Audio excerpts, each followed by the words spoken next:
Late Night, Iain Lee on Talk Radio. We have ways of making you talk.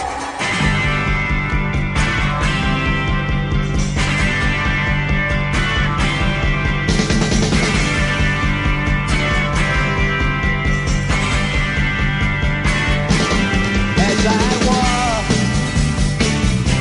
this wicked world, searching for light in the darkness of insanity. Oh yeah, I ask myself, is our hope gone? Is there only pain, hatred, and misery? Oh yeah, and each time I feel like this inside, there's one thing I wanna know. Oh, what's so funny about peace, love, and understanding? Oh, what's so funny about peace, love, and understanding?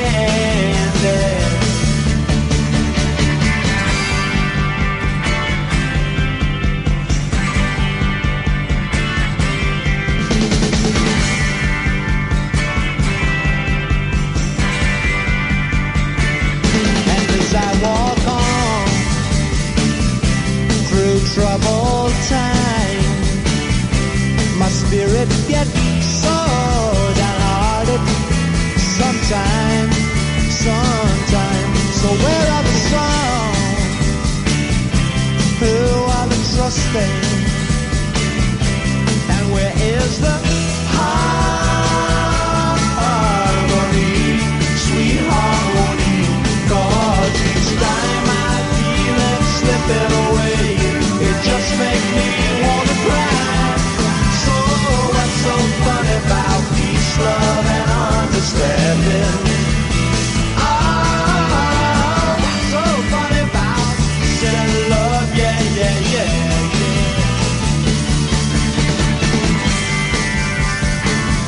We must have peace. More peace and love. It's just for the children of the new generation.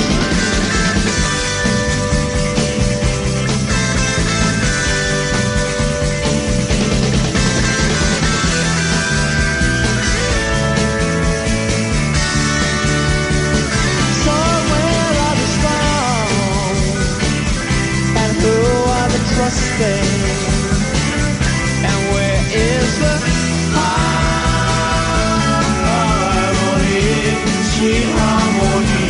'Cause each time I see it slipping away, it just makes me wanna cry. So what's so funny about peace, love, and understanding? Well, Oh, what's so funny about peace, love, and understanding? Oh, what's so funny about a little bit of peace and love? Yeah, yeah, yeah. so I think it's time we had a chat about some things some words that are kind of floating around that perhaps shouldn't be floating around so freely. First of all, Iain Lee on Talk Radio, by the way. Thanks very much. Let me take you back to Friday's show, where we had a chat with a gentleman called Mr. Ethical. Do you remember that? Remember that? We'd had him on before, and it got a little bit heated, and he came on again on Friday. And during the interview, he said the F word, or variations of the F word, 4 times. And we two were together, so it was an effing F, and then an F, and then an F. And we dumped those Fs. What does dump mean? Let me tell you. You have a little button in the studio here that's got the word dump on it. What you hear on your radios or online or whatever is 7 seconds. It gets complicated. Okay. What we say in the studio and on the phones, it takes 14 seconds for that to be transmitted. Okay. So that means if someone swears or someone is libelous, I can press my dump button, I can put their fader down, and that's 7 seconds. I can do it twice in a row. That will be a double dump. That's 7 seconds is removed. And then over the next few minutes, computer technology, don't ask me how, I don't understand it, but computer technology will detect little gaps, like that one, and it will stretch them until we get the delay built up. And someone on Twitter said, I thought cursing was okay on your show. And I said, no, it's not. And they said, well, I've heard you say the S word. This story is already much more complicated than I expected. But bear with me, we'll get somewhere with it. The S word I would class as a category C. The F word I would class as a category A. No, it's so complicated. S word I class as a category B. The F word and the C word I would class as category A. The B word I would class as a C. It's all slightly subjective, right? But the rules here, because of the nature of the station and the lateness of the show, are slightly different to other stations I've worked on and other radio slots I've done during different times of the day. Of course, if you're on Radio 4, you can have any of those words any time of the day. That's true. I've heard plays at 2:00 in the afternoon that have the C word. But that's by the by. And when I started here in March of 2016, it's almost a year, I was, part of me, the naughty 15-year-old in me, was thrilled to speak to Andy Goldstein. And he said, well, yeah, you can say the S word here. Oh, can you? Yeah. Oh, we let the S word out all the time. Really? You can say the S word on the radio and not get told off? This was freedom unlike any other I'd known. And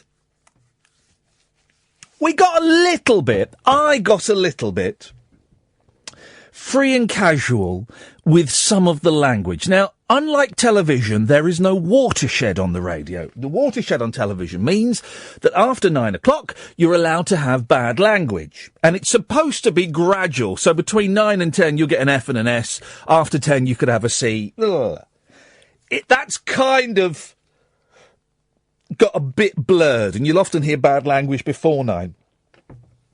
There is no watershed on the radio. Why is that? Well, the reason that was given to me, I don't know if it's right or not, but the reason that was given to me is, it is quite an old-fashioned reason, but it's easier and more likely that kids will have a radio in their bedroom and will be able to listen to it at 10, 11, 12 o'clock at night.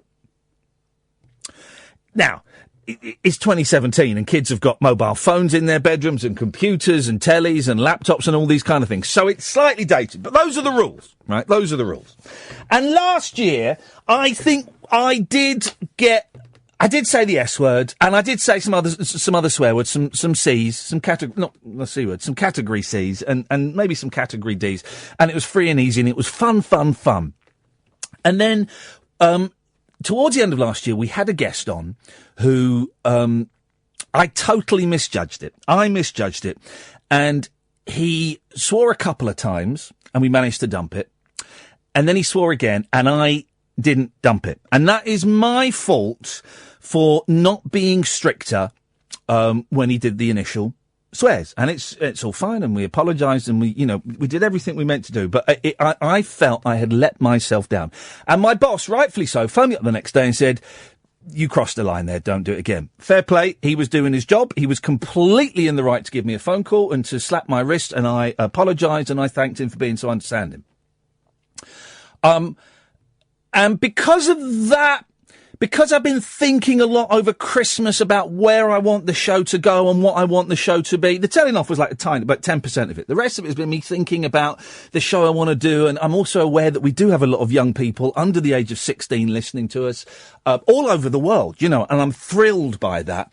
And so I have decided this year to really crack down on the bad language.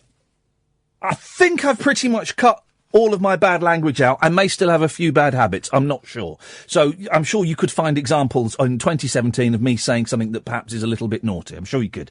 I'm a work in progress. And I'm doing my best to curtail the bad language. And I think I've got it. But, and you will have heard me being significantly stricter with callers that we've had on the show and their use of language. And, you know, you can... When Mr. Ethical came on and swore, you could tell he wanted to have a rant. Most swears that you guys, the callers, make, are accidental because, you're a bit drunk, which is fine. Because you're a bit emotional. Here comes a cup of coffee. I'm going to get emotional. Thank you, Ed. Or because you're a bit nervous. Most of them are accidental. They just slip out. Because I think we've created quite a nice, relaxed atmosphere here. So it doesn't, for a lot of you, doesn't feel like you're phoning in a show. It feels like you're talking to a mate. We're not mates. Let's stress that. But that's the kind of atmosphere we've created. But I'm being stricter. I'm being much stricter. Category C's, I'm pressing the dump button where before perhaps I would have let them go. I'm turning the mics down and I'm giving people a yellow card. Okay? They do it again, they're off. They can call back the next night or a couple of nights later, but that's the end of that phone conversation.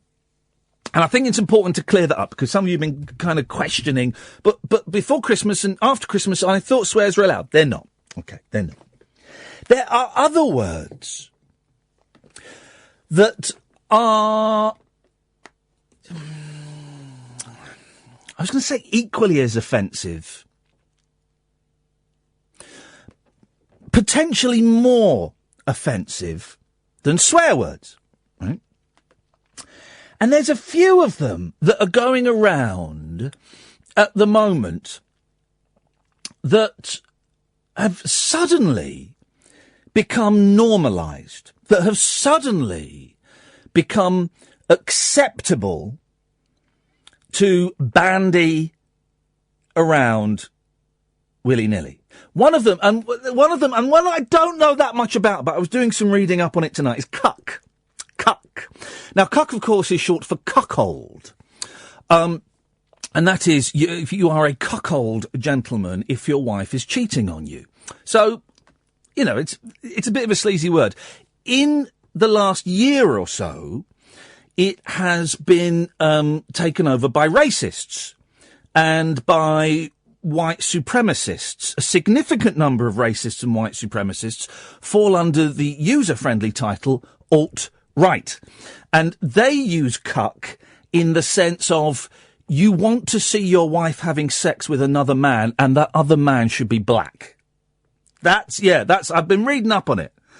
Fun reading. It's an insult in two ways. It's an insult in saying you're not completely a man because your wife has to have sex with another person. And also you are an inferior white because the other person your wife has to have sex with is a black man. You are thereby saying you are weaker and inferior to black men. That's kind of, doesn't always mean that, but quite often you will see white supremacists saying the word cuck and giving a knowing wink to the mobile phone that is filming them. So that's one word, right? And that word's open to interpretation, I guess. You know, you could argue that the white supremacist thing is not really what it's about, and it's just saying you're a weak man. Okay, it's not a particularly nice word, but okay. There's a little bit of wriggle room on that. Now, the next word is a word that I don't really understand, and I've been reading. I tried to look up this word, and snowflake. Snowflake. You're a snowflake. And I'll tell you why it's been on my mind a lot today, because someone I like to consider a friend of mine, Matt Haig, the author, who has, I'm going to say it, has saved people's lives with his book, Reasons to Stay Alive. And he's written novels as well and stuff, but he saved people's lives with that book. I know it, it's a fact. He's been attacked by Piers Morgan, a man who I don't particularly have strong feelings about either way. I think he's all right. Now, admittedly, I think Matt might have called Piers Morgan. I'm bound by my own rules. A Richard. There we go. That's what we say. I think he might have called him a Richard. So, in fairness, it would be fair to say that possibly Matt started it. But Matt has got however many followers he's got on Twitter. Piers has got 5.4 million. All right? And Piers Morgan has started calling Matt out as a snowflake. A snowflake. Now, we can say it's a nice word, and snowflakes are individual, and everyone is completely different. But it is an insult. Now, I have seen references on Twitter that it goes back to Nazi Germany, and that it's an anti-Semitic term. I must admit, there was a term used to describe Jews, I think. I must admit, I've looked into this. I've looked into it, not massively. I did about 10 minutes Googling, and I couldn't find that reference. Couldn't find that reference, okay? So, it was only 10 minutes Googling, I know. I would have hoped that if it were true, it would have come up pretty quickly. If someone has got a link that shows that, brilliant, send it to me. I'll have a look at it. So there are some people saying it's an anti-Semitic term. I haven't found the evidence of that yet. What I do know is, it's an insult, and it's an insult that, again, implies weakness and implies emasculation and inferiority. I've gone to the urbandictionary.com. Snowflake is an overly sensitive person incapable of dealing with any opinions that differ from their own. These people can often be seen congregating in safe zones on college campuses. The urbandictionary.com, as I found out today, is not a particularly nice site. I didn't realise that they have a political viewpoint. They tend to, most of their pieces tend to come from the right. So snowflake is another word, and it's a weird one, right? And it is thrown about with such abandon that if anybody criticises Brexit, you can call them a snowflake, and that's that argument shut up. If anybody criticises Trump, you are considered a snowflake. If anybody supported the women's marches that took place all around the world, you are a snowflake. If you're a man that supports a women's march, you're quite possibly a cuck. Do you see how this all works? So instead, it shuts down discussion. These words shut down discussion. So instead of someone saying, hey, I'm a man and I supported the women's marches, people will shut you down by going, well, you're just a snowflake cuck. Or, why don't they go and march in Saudi Arabia where women aren't allowed to drive cars? Well, okay. So it kind of shuts down a debate. So does punching, I'll be honest, punching a Nazi in the face. It's thrilling to watch that. Is it Richard Spencer? Is that the Nazi's name?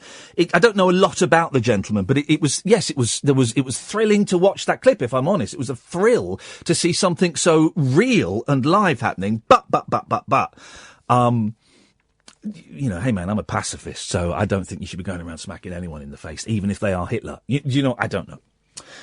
Now, the other word, and there are loads of these words kind of floating around, but the one that really gets me and really upsets me, that we live in a world where this word is now acceptable. And there are broadcasters that use this word. I mean, if you include broadcasting from Nana's bedroom, then, but there are broadcasters on proper radio stations that use this word. And it's thrown around on Twitter and on Facebook and comment sections in articles, and it's the word libtard. Now, I'm not going to say it too often. I would have to say it a few more times, but I don't want to say it too often. Now, what it means is, well, you know what it means, don't you? It means a liberal retard. Wow. A liberal retard.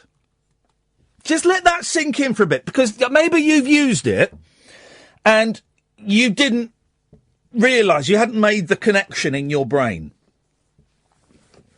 Let's go to urbandictionary.com again and listen to this, and this is where you get the idea where their political leanings are. Libtard sounds for a liberal retard. The L word wants to live in a fantasy world as opposed to dealing with life the way it actually is. Oh, I get it. You have an agenda. The most idealistic L word envisions a time when science, technology and socialism will eliminate all poverty, hunger, war, disease, etc. Most L words subscribe to the notion that people are basically good and build their foundation for activism and improving the human condition on that faulty premise. And it goes on to in a lot. Oh, and there's a line at the end about America being fantastic and all of that. Blah, blah, blah, blah. And this word is thrown around again in the same way that cuck is thrown around, more than cuck actually, because I don't think it's quite used as much in this country as it is in America. But I would say it's just behind snowflake in the ease and abandon that it's used. And again, it shuts down an argument.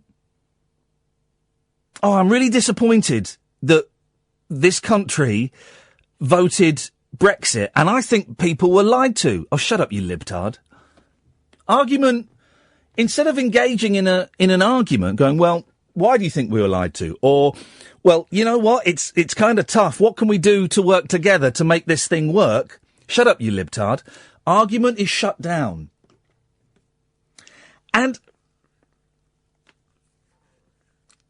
it's, and it's fun to put words together, but a liberal retard. Now, I'm going to be honest. I read a brilliant article today in the Chicago Tribune, of all places, written by Rex Huppke, who's coming on the show in about 10 minutes' time, just under 10 minutes' time. I emailed him, and he sounds like a delightful gentleman.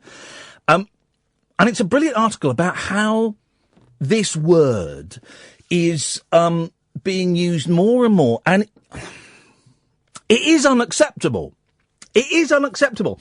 And Rex makes a really bold and brave statement halfway through this article. And this is why I like him, because he's honest. He doesn't mind dropping himself in it. He says, the word retard or retarded is horribly offensive to people with intellectual disabilities. I hate the word, and I regret there was a time in my life when I ignorantly used it as slang to insult people. Boom. And I'll be honest, I've called people that in the past. I've used that word. I've pulled the faces. You know what I mean? And I'm not proud of that at all, at all, at all. I'm ashamed of it. And I thought we'd come so far over the past 10, 15, 20 years, where saying, and I'm going to say them again, words like retard and spastic, we'd gone beyond that. We'd realised that those words weren't ours to kind of throw around and bandy about and use, use as a tool to demean people and belittle people. There's also the assumption that being a liberal is in somehow, again, it's that weakness. It's that weakness. It's a mental weakness to be a liberal. In the same way that snowflake is a weakness and cuck is a weakness, the libtard is mentally weak because of their liberal leanings. I don't know where I'm going with this, and I'm not expecting this to change anything at all, but I am aware that in a world where we've got a president who lies, in a world where we've got a president's press secretary who goes out and lies to a group of journalists and tells them off for telling the truth and then storms off without answering any questions. I'm aware that in that world where people like Katie Hopkins and Nigel Farage get paid 3 times as much as I do to broadcast to audiences 5 times the size of mine and get paid to write articles for the Daily Mail and get paid to be correspondents for Fox TV and get flown around all over the world and get to stick their tongues up the president's backside, I'm aware that in a world where those people succeed and those people have, bigger audiences and bigger followings and bigger bank accounts, if that's how you measure success, and those are certainly some ways in this industry to measure success, I'm aware that little old snowflake cuck libtard voices like my own we can't. I'm trying not to swear. I'm really trying not to swear. I was going to say we're weeing in the wind. We're kind of on our own here. So I don't know where we're going with this, and I don't expect this to change anything at all. And I know that most of you listen to this because most of you are coming from a similar political background to me, are coming from a similar kind of. We think similarly on some things. Okay, I don't imagine there'll be many right wingers listening to the show. I just feel I need to plant my flag in the sand and say, do you know what? I'm not happy with the way that language is going. I'm doing it also as a check for myself, just to check in and try and clarify a few of my thoughts on the subject, because I don't think I have been completely clear with myself before. And also, I've got kids, right? I've got kids. And, who were 7 and 5. It was the 5-year-old's birthday at the weekend. It was the 7-year-old's the week before. And we did wonderful things. And the 7-year-old is growing up. And I reckon in about 6 months' time, he's not going to be a baby anymore. He's going to be a young man. I can see it happening. And I'm trying to hold on to them being babies. You know? Trying to hold on to them being babies. And it's about to fall out of my hands. And they are about to become young men. And I am dreading the time that one of them comes home and says, Dad, what's a libtard? Dad, why did someone call me a snowflake? I'm dreading having them coming home and me having to explain that stuff to them. 0344 499 1000 is the telephone number. Don't worry, don't panic. We're going to mess around. I've got some fun stuff to mess around with. You don't have to call in about this stuff, but you are more than welcome to. We're going to take a break. And then when we come back, we're going to speak to... was that me? Oh, look at that. Oh, look at that. The computer does that. When we come back, we're going to... Stop doing that. That's very weird, isn't it? We're going to speak to Rex Huppke, and I'm hoping I'm pronouncing his name correctly. You know these Americans. Who's written this article for the Chicago Tribune. And we'll go through it a little bit, and I'll post a link to it. I already have on Twitter, but you can have a look at it and read it. And then you can call in about that, or we can call in and mess around. Don't worry, I've got loads of stuff to talk about. I just thought, Monday, let's set a few things straight, shall we? 0344 499 1000 is the telephone number if you want to give me a call. Late Nights with Iain Lee on Talk Radio. Late Night Iain Lee. On air and off the leash. On Talk Radio. We have ways of making you talk. Have a listen to this. This is the introduction to Rex's excellent piece. Today, this is from December the 29th last year. Today I'd like to discuss a word. It's an awful word, one that sprouted from an even more awful word, and it's often slung about with reckless abandon by people annoyed by anyone expressing a liberal point of view. The word, and I'll write it here in full for clarity, is libtard. You can likely guess the roots of that word. It stands for liberal retard. Readers direct that term at me constantly. It comes via email, tweet and Facebook comment, and it seems to pervade all manner of online political arguments. And he goes on to talk more about it. Well, I'm very pleased to say that we have the Chicago Tribune. Oh, I nearly got it wrong, Rex. I nearly attributed you to the wrong newspaper. I was so determined to get it right. The columnist from the Chicago Tribune, Rex Huppke. Hi, Rex. Nice to talk to you. The same here, yes, and believe me, I've been called much worse. I really enjoyed this piece because this has been bothering me a lot recently with Trump and with Brexit over here. The way that certain words, and we've talked about snowflake and cuck, but the way and this the L word, the way that they're thrown about so easily. And you're right, libtard is a horrible, horrible word when you dissect it and work out where it comes from. Where have you come across it? People been sending it to you personally, have they? Oh, yeah. I would say easily once a day minimum. I'm hit either on Twitter or via email by someone using that word. And I often will respond and say, listen, call me anything you want. I don't care. But do you realize that word is actually insulting to people with intellectual disabilities? And you leave them out of it. That's really at the heart of it. It's like, if you want to insult me, call me any name in the book. Hey, that's fine. It comes with the job. No problem. But you're using a word that is perpetuating the R word, which is deeply insulting to people with disabilities. And I've spent a lot of time in my career writing about people with intellectual disabilities, and I know personally, I know firsthand the harm that does, the harm that word causes, and it's dehumanizing. And so that's what really bothers me. I mean, I'm not saying I'm not being a snowflake, as they would say. I'm not saying don't insult me. I'm just saying if you're going to insult me, at least don't insult me in a way where you're actually hitting other people. It just doesn't make any sense, and it's offensive. It's so depressing. And I've seen it actually pop up a couple of times on Twitter over the weekend, because with Trump's inauguration and the women's protests and all manner of things, that kind of people slightly arguing against this word. And it sets us back about 20 or 30 years. You mention in your piece that in your youth, you used to use the R word as an insult. I did it as well when I was a kid. And I'm deeply embarrassed and deeply ashamed that I did, but we, as a society, had come so far in distancing ourselves from using those words as insults, and it just seems in the last 6 months, 12 months, that it's become okay again to do that.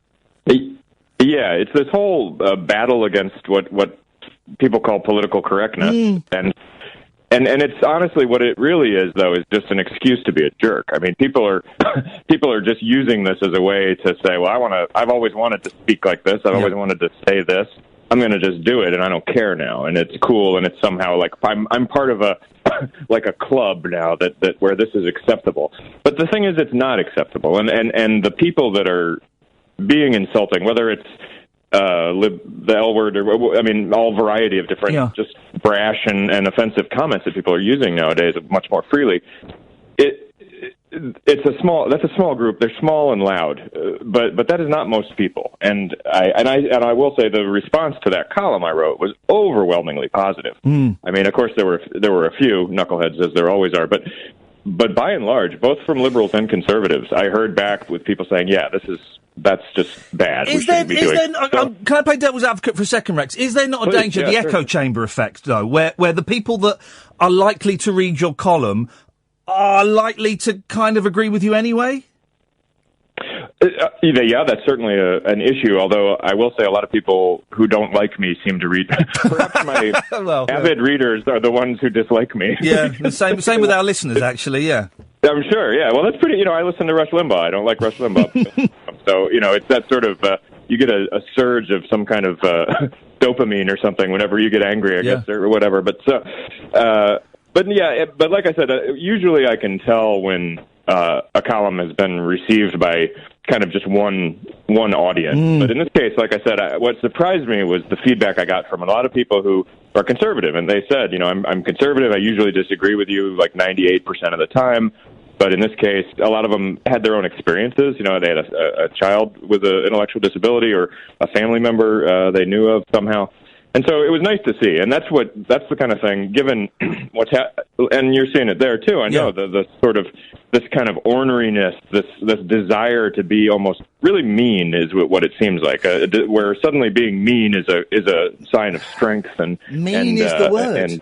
I'm really worried, Rex. I mean, I've got two young lads who are 7 and 5. I'm worried that this is the way it's going to be for the next 20 years. You've now got a president who has openly admitted to grabbing women by their sexual parts. Brexit over here, not everyone that voted for Brexit is a racist, of course, but Brexit over here, leaving the European Union, seems to have legitimised some racist arguments. And there just seems to be this meanness everywhere. Do you think we can get back from it? I do. Yeah, I really do. And I honestly feel like this caught everybody by surprise, and we've been sort of rolled over by it. But again, when you look at the actual numbers, at least here, if you talk about Donald Trump, and I would like to apologize to all of your listeners for him. Oh God! on behalf of a good portion of America, I apologize. But he won, yes, no question about that. But if you actually tease out the number of people who voted for him, you're looking at a narrow 1/4 of the voting population, which is you had about 50% of the people stay home, which is inexcusable. Yeah. You had a titch over 25% vote for Hillary Clinton, and then 25% roughly vote for him. And, of course, with our electoral college system, that was good enough. And a lot of the people that voted for him were not this sort of passionate followers. They were people who could not stand Hillary Clinton, and so would vote for anybody besides her. So I still believe, and maybe I'm being the eternal optimist here, but I still believe that people of thoughtful people of good spirit, and open-minded people prevail here. I just think that there's been a big shift. But like most big shifts, I think you're going to see a fairly quick rebound from this. And I thought that the women's marches everywhere were an excellent sign. Now, that has to continue, of course, but that was a pretty strong swipe back at the sort of things we're talking about, at this sort of meanness and negativity. So we'll see. I mean, I have hope, but it's going to be an upward climb. There's a great power. They have the power now. In the piece that you wrote, you've got a great quote from the people behind the Special Olympics. And I'll take a quote from that. This is from the Special Olympics piece. Additionally, when retard and retarded are used as synonyms for dumb or stupid by people without disabilities, it only reinforces painful stereotypes of people with intellectual disabilities being less valued members of humanity. And that's why that, even if nothing else, that's why that L word is just, it's heartbreaking that at the moment, it's normal to say that, and it's acceptable to say that. And if I complain at someone for calling me that, I'm a snowflake, I'm a cuck, I'm all of these, words that mean weakness, whether it be sexual or masculine or mental. They all are weakness, and it's it's just a horrendous time, I think, Rex. It is. It's really sad. And what I said in the column, and what I would encourage anybody on this planet to do, is I said, go spend some time with people with intellectual disabilities. Find, a Special Olympics place, or find any sort of place that works with people with disabilities, and go spend some time, because it will change you. I mean, and that's what happened to me as well. I mean, I had certainly matured by the time I started reporting on these issues, but I spent so much time, and you have no idea how wonderful and brilliant and just impressive and such genuinely kind human beings so many people with disabilities are. And as soon as you do that, you will walk away and you will never use that word again. And so all I ask of people, I guess, is don't just use a word, and don't just laugh at people when they tell you it's offensive. Go meet the people who are at the heart of that word, and then talk to me after that's over. Rex, I must admit, I hadn't heard of you before today, and I'm so glad I did, because I've kind of fallen a little bit down the Rex Huppke rabbit hole. And I mean that in the politest possible sense of the word. Honestly, I'm going to spend the rest of the week looking at bits. I also read the brilliant piece you wrote. Is it from today? Yes, I think it might be. Your letter to the press secretary, Sean Spicer. Sean Spicer is an absolute legend. Do you remember? I guess it was about 2002, 2003 when we invaded Iraq. And I can't remember the name of the guy, but Saddam Hussein's press secretary guy, and he was Baghdad Bob. Yeah, and he's there giving a statement saying, no, there's no tanks in Baghdad. There's no tanks. And there were literally tanks behind. No, the Americans haven't made it to Baghdad. And literally, you could see it in the same shot. And Sean Spicer reminds me of him. And your letter to Sean Spicer saying about how there were billions of people at the inauguration. It was 75 degrees. It was June. And there were unicorns there. Oh, it's just so delightful, Rex. It's really, really funny. Well, thank you. I appreciate that. And, I hope you all will give me shelter when I am forcibly removed from the country in about a week or so. The plus side is you're going to have loads of material. The downside is you're probably going to die of a nuclear attack. So, it's ups and downs, Rex. Yes, you take the good with the bad in this life, and off you go. Mate, listen, I think it's brilliant. I've retweeted the link to your stuff. I'll tweet it again a bit later on. And anytime you want to come on and share some stuff with us, you'd be very welcome. Thank you, Rex. Thank you all very much, and have a great night. Appreciate it. Good luck. Thanks, Rex Huppke from the Chicago Tribune. I've just tweeted a link to some of his pieces. Isn't it great when you discover Just something brilliant. Just something brilliant. And he's very, very funny and very clever and well worth going and have a little read. I've read 2 or 3 of his pieces in the 30 minutes before the show. And I'm going to spend any spare time I've got this week going and looking at some of his others because he's very funny.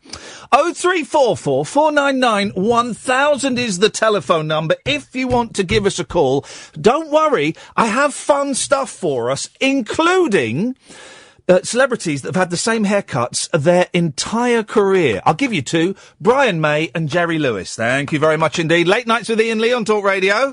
Late Night, Iain Lee on Talk Radio. We'll get you talking. Tonight is one of those nights I've turned over to local radio, says Super Soul. As soon as I hear Iain talk politics, I think, no, not tonight. I'll try again tomorrow. Well, you're missing me talking about celebrities who've had the same haircuts all their careers, you muppet. That wasn't really politics either. Where was the... Anyway. 0344 499 1000. Andy! Hi, Ian. Hey, Andy. How you doing, man?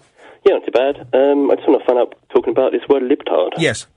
Personal disclosure, I actually have a disabled son, so this issue was pretty personal to me. Right, go on. I'd like to know what your point of view is on Angelos Epithemou. Because I've heard him on your show before. Yes. And I think it's just a little bit 80s, and his shtick just mocks the disabled, personally. I'd like to know your point of view on that. Where do you get that from? Well, I've seen Dan Skinner in a few films. He's really, really good on notes and blindness, so I'm not kind of hating on the guy. But it seems a little bit 80s, the way he dresses up. That's not how he looks. The way he acts. He's playing a character, but he's not playing someone disabled. Well, he's playing someone with a reduced mental ability, someone that perhaps. Well, he's playing. Andy, I think you're stretching it a bit. He's playing an idiot. There's nothing wrong with playing an idiot, but he's not playing someone retarded. Well, I beg to differ. Well, we'll have to disagree then, Andy. But I think you're way off the mark on that one. He's playing an idiot. What's wrong with playing the idiot? Well, I suppose it's part of a spectrum, really. Oh, come on, dude. What about Bottom in A Midsummer Night's Dream? What's wrong with... You say Bottom's retarded? That was a very long time ago. I'm talking about now. Would you say that Bottom was retarded? He was a fool. Yeah?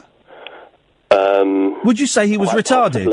Quite possibly. So you say that Bottom in A Midsummer Night's Dream is offensive because he's playing retarded? Not particularly. I think you're stretching the point. I'm just trying to put this in context. There is a long, great tradition of playing the idiot, of playing the fool. Yeah. And that is completely different from playing someone who is retarded. I beg to differ. I think that he displays autistic tendencies in his comedy. Oh, Andy, mate, I'm sorry, man. You can think that if you want, but you're way off the mark. Okay, fair enough. I'll find out to find your opinion on it. Like I say, it's a really personal issue to me, so perhaps I'm really sensitive to it. But I think you're being oversensitive on this case. He doesn't make jokes about the disabled. He doesn't. I've seen him loads of times. It's never even crossed my mind to consider that he's playing a disabled character. He's playing an idiot. Well, an idiot? Yeah, he's playing an idiot. And there's a huge difference, and you know that. Come on, man. Well, I just think it's part of a spectrum. But where do you draw the line on a spectrum? I'm intellectually inferior. No, the shtick is he's carrying around my carrier bag. Yeah, the shtick is well, hang on a second. The fella that runs the cafe in Coronation Street holds a carrier bag. Is he on a spectrum? Yeah, I'll probably say so. And is that acceptable? He's not a model of comedy. It's not something to be laughed at. Yes, he is. Roy is the comedy character in Coronation Street. He's there for the light relief. He's got a shop called Roy's Rolls. He's the Bottom. He's the light relief. Okay, well, fair enough. I can understand that point. So is he okay in a soap that's watched regularly by 15 million viewers, having someone who, in your opinion, is playing autistic? Is that okay? Well, of course, yeah, but he's not. Why is that okay? Model of comedy. Well, no, he is, Andy. He's the comic relief in that programme, in the same way that Bottom is the comic relief in A Midsummer Night's Dream. He is the comedy character. Is that okay? Yes, but I'm... What's the difference between him and Angelos, then? Because he is just a person that plays this character for comedic effect, and that alone. That's what Roy is in Coronation Street, Andy. He has more facets than that. He is ultimately, loosely, it's a drama, and yes, he is the comic relief in the drama. Yeah. But so because he's surrounded by a drama, that's okay. So comedy. I would. Andy, I think the fact that you know him personally, maybe. Your opinion. I'd like to know what everyone else thinks. Andy, I've met him once I've met him once in my life. I don't know him. I've met him once in my life. He's not a mate of mine. Chance would be a fine thing. I think you are way off the mark on this one, man. I think you're way off the mark. And I'm really sorry that it feels like to me, because of your son, that you're kind of looking out to be offended. You're looking for things that aren't there, man.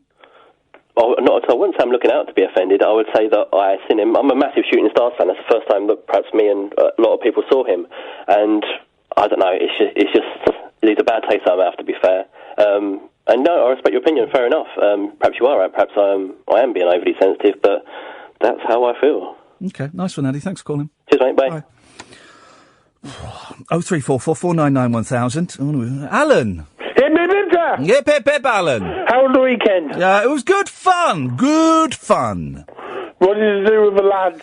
It was youngest 5th birthday on Saturday, so we went to the cinema to see Sing, which is actually a really good film. I thought it was going to be rubbish, and we went because it was the only kids' film on. Sing is greater than La La Land. I've seen that advertised on the buses. Yeah, it looks... and I saw the trailer, I thought, it looks rubbish. It's just going to be kind of like sort of X Factor type thing. But actually, it was blinding. Absolutely blinding. Then in the evening, we watched the first Pirates of the Caribbean. Curse of the Black Pearl. Yes, the one. And I'd forgotten that actually... it's quite scary for kids, and my youngest got terrified by the bit where they turn into skeletons. Oh, boy. Oh, boy. So we had to stop it. We had a little pep talk. And I kept saying, look, that guy there, the one with the wooden eye, I used to live with him. That's our friend Mackenzie. Whenever we get stuck and we find a bug in the garden or a plant that we can't identify, we take a picture and that's the guy I send it to and he tells us who it is. Oh, Mackenzie Cuck. Yeah. And that made it a little bit better. Then we started watching the rest and he fell asleep and the eldest was scared but felt grown up for going through it. And then on Sunday, busy weekend, Sunday was party day and the party involved us going to one of these indoor climbing places. Wacky Warehouse? No, there's no soft play. This is one of these things where you wear helmets and harnesses, and then you climb up a wall, being held up by a bit of rope. Blimey. I didn't fancy it. I didn't fancy it, but the kids were fearless. I mean, it went up about 20 feet, and some of them went right to the top. Oh, wow. I don't know what 20 feet is. No, it's probably about 30 feet, actually. Blimey. Yeah, so it was good, although I wasn't sure that one of the instructors was that good with kids. And and also, it was my kid's birthday, right? So we paid for everything. But there were two kids that were getting more goes than he was, just because of the way the numbers were. And I kind of stepped in and said, can we, I don't want to be rude, but it's this boy's birthday and we're kind of paying for it. So maybe he should be getting more goes. If anyone's going to get more goes, it should be this guy. So it got a little bit tense. But yeah, it was good. Yeah, and I was listening to your discussion about words that should be banned. Yes. Well, I'm not saying it should be banned. I wouldn't say going to go as far as banning, but yeah, go on. I can think of another one. Yes. It was a term that was hugely popularised by Red Dwarf. Smeghead? Yeah. Well, you know what smeg is, don't you? It's an alternative version of the F word. No, do you know what? Because I don't want to explain what it is. Yes, Alan, that's exactly what it is. All right. And moving forward, we're going to be on BBC. We should keep it clean. Exactly, Alan. Why don't you go and Google the word and see what comes up? Oh, Well, there's an hour of radio for you. I bet you weren't expecting that, guys. 0344 499 1000. We went to see, Kath and I went to see the amazing King of Comedy tonight. It's one of my favourite films. I got 3 favourite films. My favourite film of all time is Head, starring the Monkees. Of course, I love it. I've seen it over 100 times. I love it, love it, love it, love it. Then I've got 2 kind of other favourite films that aren't Head, and one of them is The King of Comedy, and one of them is Dog Day Afternoon with Al Pacino. Oh, man. Attica! What a movie that is. You seen that movie? Oh, what a movie. What a movie. But we went to see The King of Comedy at the BFI, and there were probably, I don't know, 100, 150 people there. And it's weird. I've not seen it for years and years and years. So I'd actually forgotten big chunks of it, and it started and ended differently to how I remember it. But it's weird seeing a film that you're pretty familiar with an actual audience, because there were people laughing.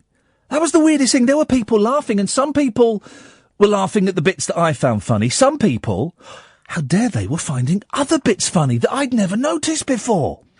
And it was brilliant, and it was a special cleaned-up 4K edition. It looked absolutely stunning. Easily one of De Niro's best. I started watching Goodfellas at the weekend. I got bored.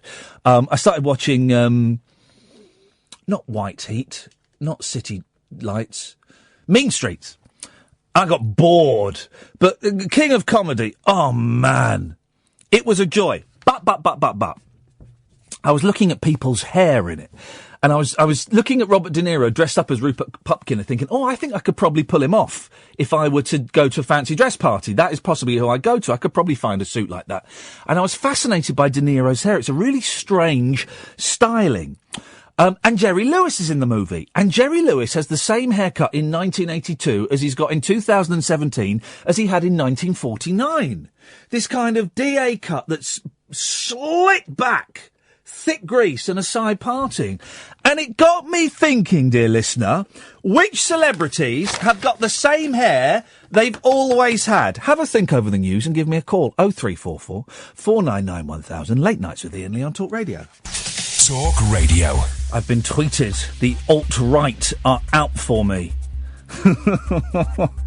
I'll tell you what James Flynn said after the news, whoever he may be. Late Night, Iain Lee on Talk Radio. We have ways of making you talk.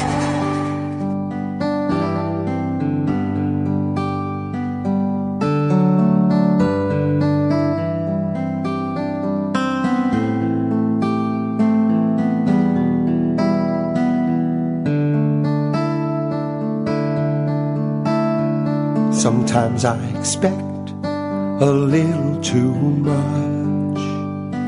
Sometimes I push too hard, trying to see what you will be. I lose sight of who you are.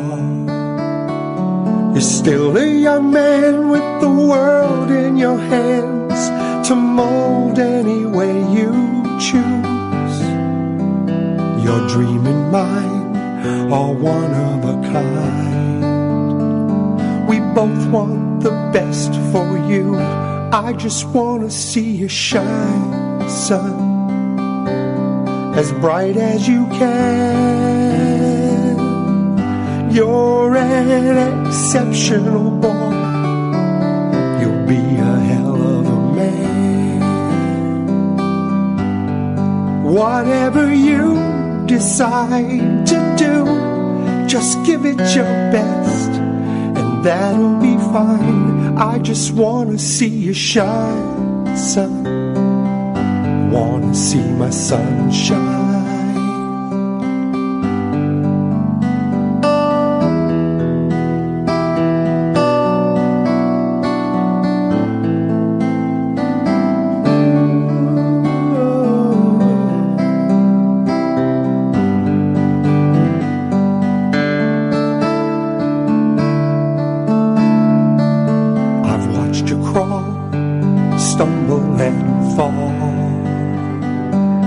Watched you live and learn to give and to take, and how a heart breaks and how our lives twist and turn.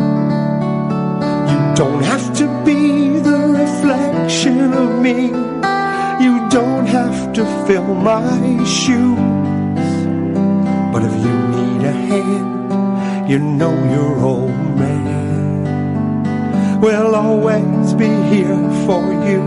I just wanna see you shine, son, as bright as you can.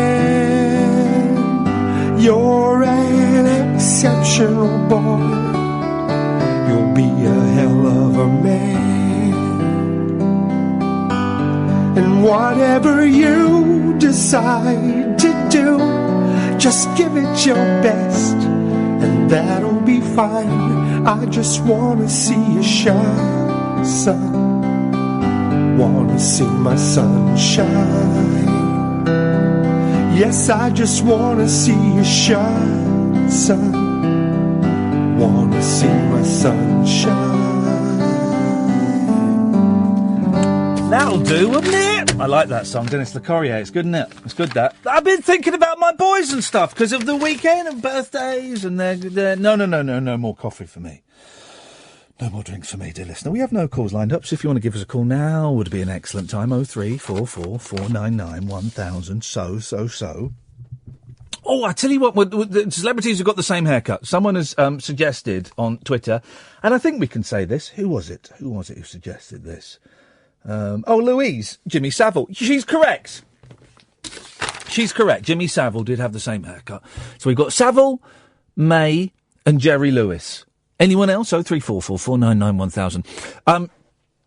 We call you back, by the way. And we've got lots of new American listeners. Oh, yeah, this guy who is, I believe is an American. Where have you gone? Why is Twitter being so rubbish tonight? Oh, James Flynn. You demonstrate the left beautifully. Thank you. I would say centre-left, but thank you. I take that as a compliment.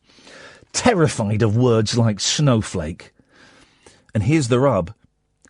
But not bothered about grime artists who rap about knives. I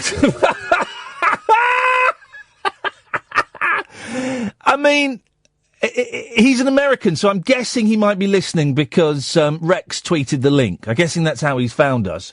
Well, James, I'm not terrified by the word snowflake. It upsets me that more about the L word and being bandied around, so that's fine. And being upset by certain language doesn't exclude me being preclude, is that the word? Preclude me being upset about other things in life. I didn't mention rape or female genital mutilation or incest or murder or child abuse. I didn't mention any of those things in that 30 minutes, but it doesn't mean I'm not bothered about them. So, James, good effort. I see you're a writer. Good effort. I'm going to give, if you were a book on Amazon, I'd give you 2 stars out of 5. And that is me being generous. Elizabeth says Alan Titchmarsh. Someone, come now. Someone's tweeted, James, is the poor little snowflake frightened of songs about knives? Calm down, guys. Calm down. We went, what day was it? It was Saturday. It was after the pictures. That was it. We said to the youngest, you can go anywhere you want for lunch. What do you fancy? Pizza. And it was for a while it was pizza. So we were heading towards Pizza Express. Then he said he wanted burgers. Then he said he wanted pizza. Then he said he wanted burgers. And we settled on burgers. And where we live, there's a Byron Burgers, nice but pricey. There's a really nice burger place, but it's kind of on the other side of town. And I'd seen another nice burger place. And I said, why don't we try this third nice burger place? Let's go in there. And it's this tiny little place. And it was a little bit expensive, but it was all right. We thought, it's his birthday. Let's treat him, right? So we ordered our food, and the kids in the end didn't want burgers. They wanted chicken nuggets. And my wife and I each had a different burger. Now, here's the thing. The first thing that got me. The food didn't come on plates. The food came in these little sort of rectangular boxes. And I thought, all right, OK, we're in one of those places, fine. And then the second thing that got me, is this me being... We're getting some calls, by the way. Jerry, Richard and Craig, I'll come to you in a minute. Is this me being prissy? Is this me being prissy? The food didn't come at the same time. So my youngest came first. And then a couple of minutes later, my eldest. And then 5 minutes later, the burgers came. And I kind of thought, well, I know in some places your food comes at different times. If you go to Wagamama's, right, it's great food, but they always say your food will come when it's ready. Your food will come when it's ready.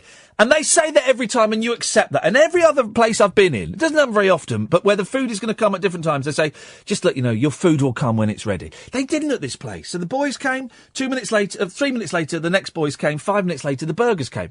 And it's not being served on plates. OK. We'd also ordered smoothie, a milkshake, and some tap water. 5 minutes after the food comes, the milkshake comes. We're going, can we get some tap water, please, as well? Yeah, sure. Tap water never turned up. There's so many things.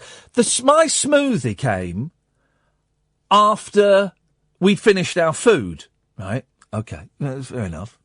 And it was also served in, it's served in jam jars. Served in jam jars with a straw in it. OK. The burgers, right? The burgers were too big and too sloppy to pick up. OK, you couldn't, and even if you cut it in half, as I tried, you couldn't pick it up because it all just fell out. So you had to eat it with a knife and fork. I thought, well, that's not brilliant. My youngest saw my eldest's milkshake and went, oh, I want one now. Oh, why didn't you? I want one now. OK, it's your birthday. Can we get a chocolate milkshake? Sure, son. After 15 minutes, when we'd all finished our food, the chocolate milkshake hadn't arrived. And we said, is he doing the chocolate milkshake now? Because if he's not, we're going to cancel it, right? And we'd explained to the boy, look, we'll go somewhere else if you want, but getting on my nerves a bit. Midway through this, by the way, the waitress has said, excuse me, this sounds funny, but the guy behind the bar, are you a TV presenter? Yes, I am. Carried on. Normally, yeah. But yes, I am. We carried on fretting over our food coming at different times, right? And then we said, right, do you know what? We're going to cancel the chocolate milkshake because it's taken too long. We didn't get the tap waters. Can we just get the bill, please? Oh, fine, of course. And then the bill came after 10 minutes and she said, I've taken 10% off. All right, that's fair enough. And then we sat there with our coats on and my card. It's a tiny place and my card out. And they didn't come for 10 minutes. And I said, right, you guys go and get in the car. I'm going to get up and pay. Okay. So they went to the car. I was with my youngest. And we got up to pay. And it had not been a particularly successful meal. We were all going under our breath. We won't be coming back here again, right? And the service had been absolutely shocking, right? And we're there waiting to pay, and then for some reason the card machine isn't accepting my card, and I'm stood there going, it's telling me to take the card, and I had to do it all. I was going, it's telling me it's not gone through. Do you want to run it through again? He's going, all right, yeah.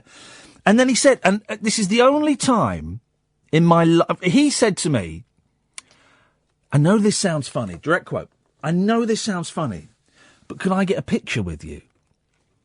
And this is the only time in the, count them, 19 years. Next year is my 20th year in professional show business. Sweet Christ, shoot me.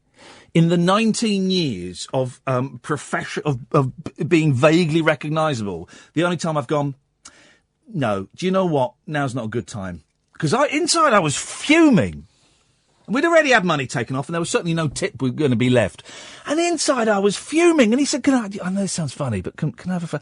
I went, no, do you know what? Today is not a good day to ask me for that. Oh, OK, fine, fair enough. We were there for ages trying to get the payment and I walked out. And I was thinking, that place ain't going to be there in 6 months. The service was so poor. It was just awful. Just awful. Jane C says, celebrities with the same haircuts. Hashtag haircuts. Hashtag Gertcha, Chaz and Dave. Yeah, we'll have that. Oh, I've got to sort out. I'm going to meet Chaz and Dave and interview them for the show. Jerry!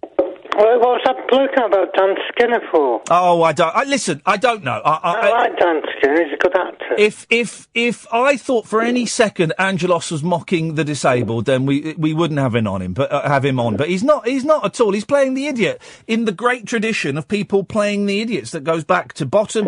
There's an idiot in in Chaucer. I can't think which one's the idiot. It's the same Dan Skinner who did the Kennedys, isn't it?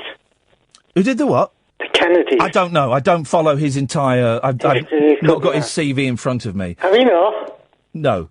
Oh. I do apologise. It's okay, I'll let you off. Someone said Pat Sharp. No, Pat Sharp doesn't count as he's cut the mullet off. Bruce Dickinson's cut his hair as well, hasn't he? So he don't count. Has he? Yeah, it's short hair. Noel Edmonds, yes, Sam, we'll have that. Noel Edmonds, definitely. Brian Glover. He's bald, isn't he? Yeah. Yeah, well, that'll do. Yeah, we can take he was a wrestler. Yes, I do know that, yes. Sorry, so good. Renee from Hello, who died today. He had the same haircut. Very, very funny man. Well... But his skits were funny. Well, I mean, was Hello ever funny? Borderline racist. Sorry? Borderline racist. Well, no, I don't think it was racist. It was racial stereotypes. I wouldn't call it racist. I mean, who was was it Helga, the sexy Nazi? Yeah. And Vicky Michelle. It was a little bit of sexy, bawdy, racial stereotyping fun, but it was never funny. What do you reckon he plays Davy Ben? What's his name? Gervais? Don't like him. Well, we're not. I'm not doing a phone in on people you don't like. I don't like him. Yeah. He's not very funny. No, well, I don't know. I think Gervais has had moments of brilliance, and I think he's had a few duds. You know, haven't we all? And this Skype thing going. Are you doing a Skype show? Next Sunday the 29th. I'll try and get and figure out Skype. It's weird to try. Can't figure it out beyond me. Skype is beyond you, is it? Yeah. Well, it's not that complicated, you're kidding. Is it? Well, I'm confused. Don't be confused, Jerry. Life is too short to be confused. Yeah, it's getting... I've got a wheelchair. Yay! They come out to see me. Yeah? He sold... Don't knacker this one up, whatever you do. Yes. Got my mechanical one working and the electric one. Brilliant. Crashed in that. Well... Yeah, it's like a go-kart. Yeah, they do. They go at a fair old speed, those electric wheelchairs, don't It's they? dangerous. I'd like to see how many people have been injured in them. Yeah. I've got a question for you. What movie role would you like to have played, and what movie actor would you like to have been? What movie? Hang on a minute. I'm messaging James Flynn. James Flynn? Hang on. What? Say that again. What role would you have liked to have played? Any role in history, TV or film? Scott Bakula in Quantum Leap. I'd like to have been Scott Bakula. And tell us, you remember the scariest American Werewolf, the scene where they come and shoot the family? Scary film, scary scene. So it's the scene was when the masked shooters burst in. Yeah, terrifying. So what's my scariest horror film scene? Yeah. Salem's Lot, where the kid comes out the mist and taps on the window. In what? Salem's Lot. Oh, yeah. I don't know if... I've deliberately not gone back to watch Salem's Lot. David Soul. Yeah, I wonder if it would... I don't think it stands the test of time. Stage well, put it that way. Yeah, I bet it hasn't. Jerry, I'm going to move on. Nice to talk to you. 0344 499 1000. Late Nights with Iain Lee on Talk Radio. The wild man of late night radio is back. Iain Lee on Talk Radio. We have ways of making you talk. 0344 499 1000. Just give me my food on a plate, guys. I want a plate. That's all. Richard. Hello, how are you? I'm all right, Richard. What you got for us? Well, two things really. One of them is relating to Friday's show, actually, because you're having a bit of go at James Whale in his old school show. And I was thinking, people enjoy radio for different reasons. And I quite enjoyed James Whale's show because you don't have to think. You don't have to think, do you, when you listen to James Whale? Well, my grandfather used to tell me about when he was a boy and he used to listen to James Whale with all his friends. Yeah. Unfortunately, he's passed away now. And they'd all huddle around the wireless, and they were the only one of the only families in the village to have a set. Yeah, they must have been magical times. And James's act then would have seen. I mean, he nicked it off the Americans, of course, but then it would have seemed quite fresh and quite new to British audiences. Yeah, he used to tell me about James Whale coming on air and saying about how many Luftwaffe had been shot down the night before, and then maybe he'd have George Formby on or something like that, or Glenn Miller.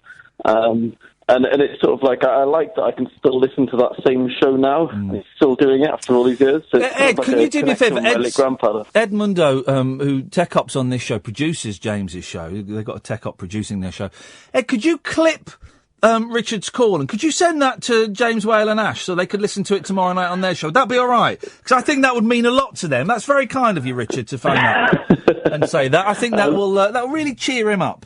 The other thing was I found the best local newspaper article of all time, possibly. Baby, let's have it.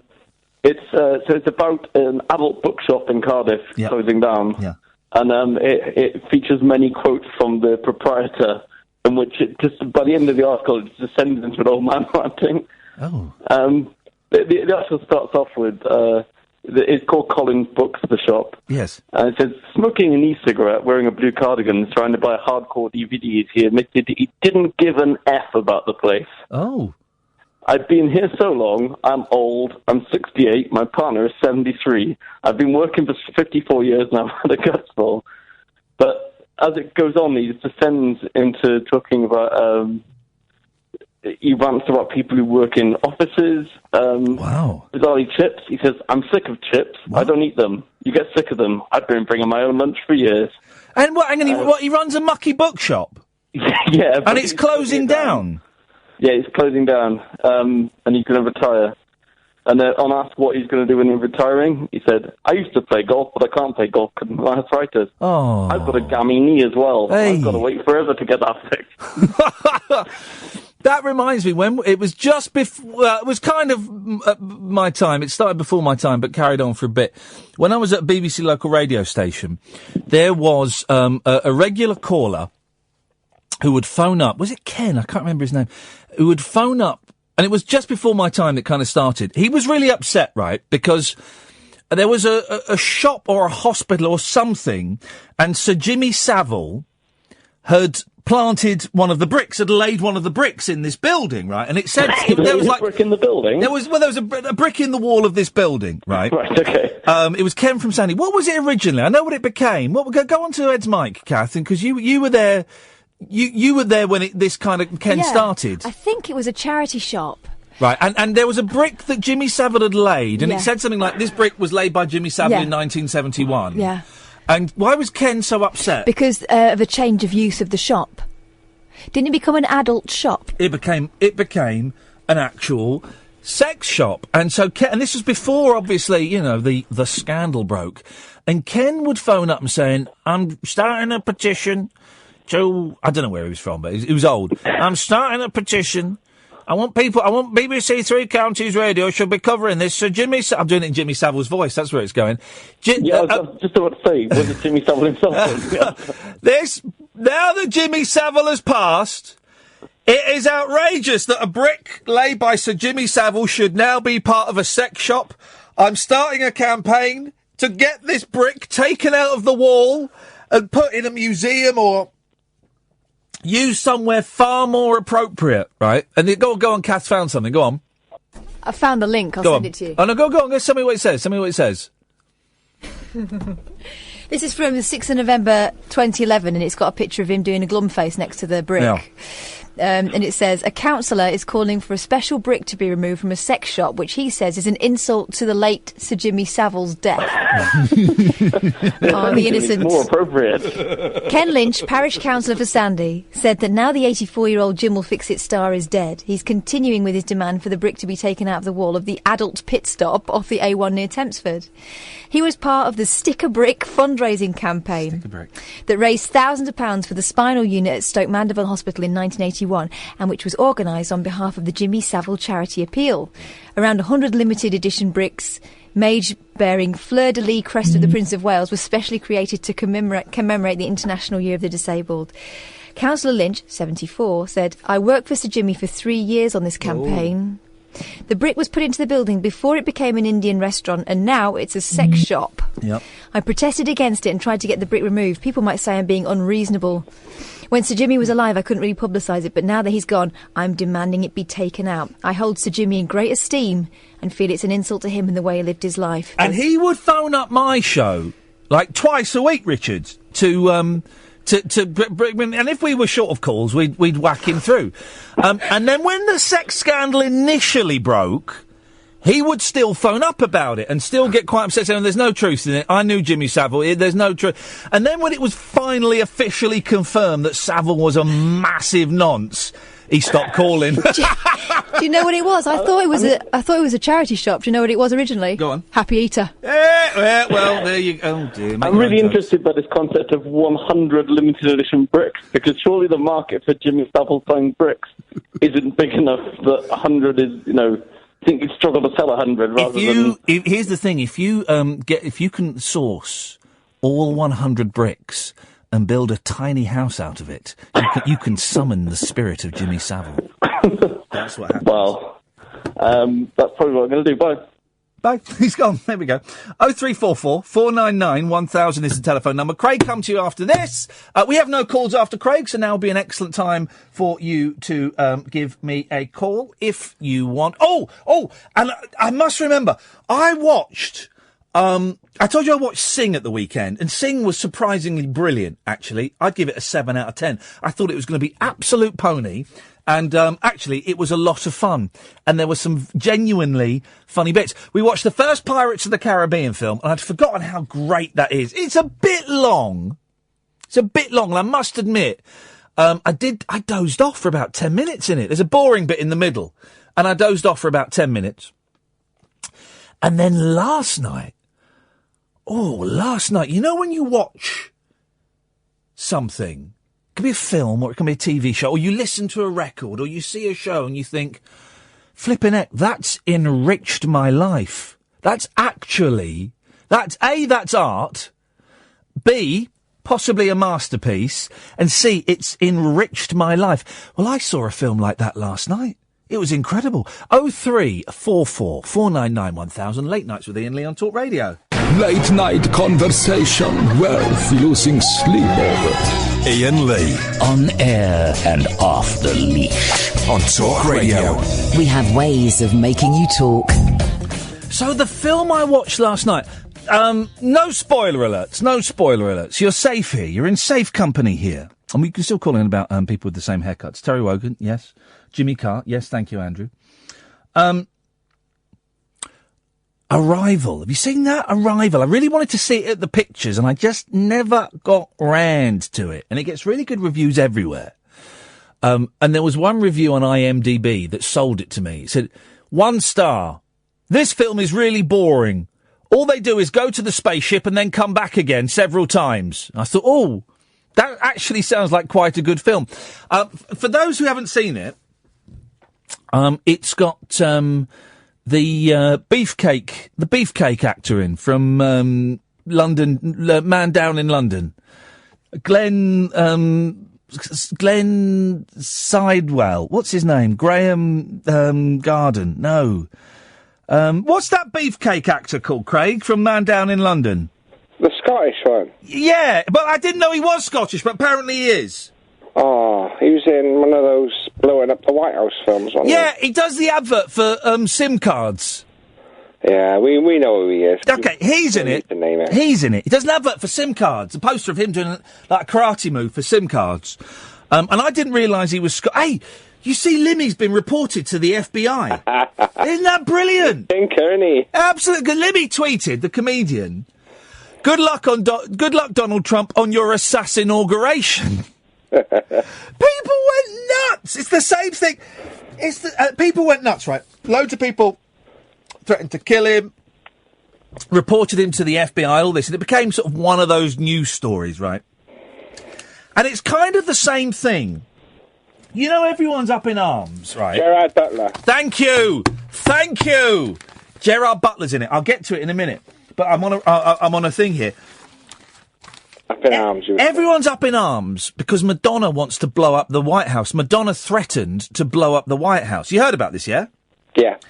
Madonna threatened to blow up the White House. People are furious. Lazy radio hosts are doing phone-ins on we should be outraged at Madonna threatening to blow up the White House. Now, I hadn't heard the quote, right?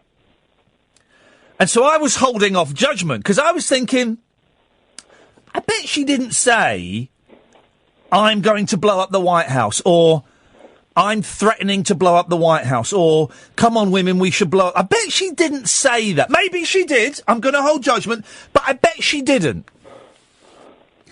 I've got the quote from the paper. Would you like to hear it? Yeah, I don't know what she exactly said. Pop Queen Madonna. This is from The Star. The Star actually had the best coverage on it, right? Pop Queen Madonna is being investigated by the US Secret Service after she raged about, quotes, blowing up the White House, close quotes. That's quite inflammatory, both literally and metaphorically, right? Aye. But, The Star is brilliant. Not all the papers did this. About 3 paragraphs later, they give a little bit before and a little bit after. That is called context. Let's get the context. It's in the 3rd paragraph. The music icon launched a rant against Donald Trump at one of a number of protests over the new US president. Blowing up the White House. Gosh, that's outrageous. She told a 500,000 strong crowd in Washington, D.C., I'm angry. Yes, I'm outraged. Yes, I have thought an awful lot about blowing up the White House, but I know it won't change anything. We cannot fall into despair. Oh, hang on a second.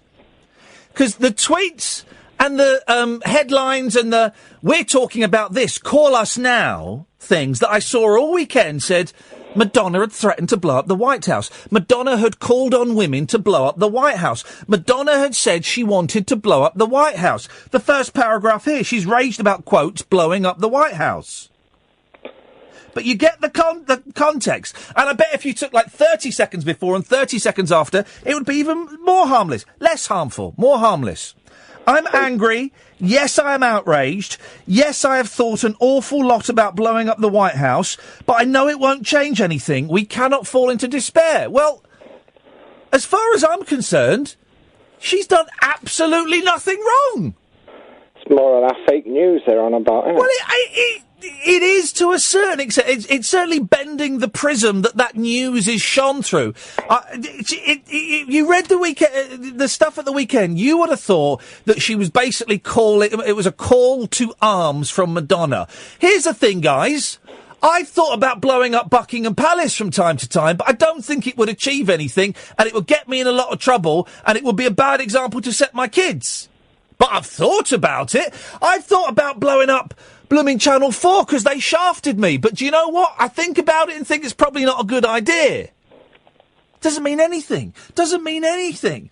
And I'm so pleased I waited to get that whole bit in context. Not all of the other papers have put the context in. Isn't that interesting? Isn't that sneaky?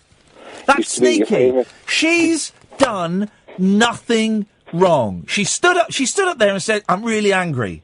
And I've thought, because she's not literally going to blow the bloody White House up. What a story. White House blown up, Madonna on the run. She's basically up there, I'm angry. I'm so angry. I've thought about blowing up the White House, but do you know what? That's not the way forward. That's not going to help us. We need action of another kind. That's what she's saying. And no one said that over the weekend. They printed Madonna wants to blow up the White House. Madonna's death threats on the president. That was the story. Utter bullshine, man. Got me angry, that did. Anyway, Craig, what are you called in for?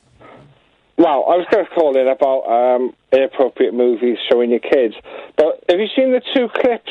Well, this one clip's going around about when Donald Trump turns round to his wife, and she pulls a smile face, and when he turns back, her face goes to stone. Have you seen that picture? Say that again. What?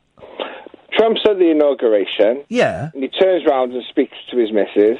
Oh, yeah. And she puts on this Oh, well, smile. now some people are saying that clip is revert. There's now an argument online where some people are saying that clip is back to front, and then some people are going, no, it's not back to front, because this is what it looks like back to front, and that looks fake. So I don't even know what to believe anymore. Like all day, is it fake, isn't? But it's real now.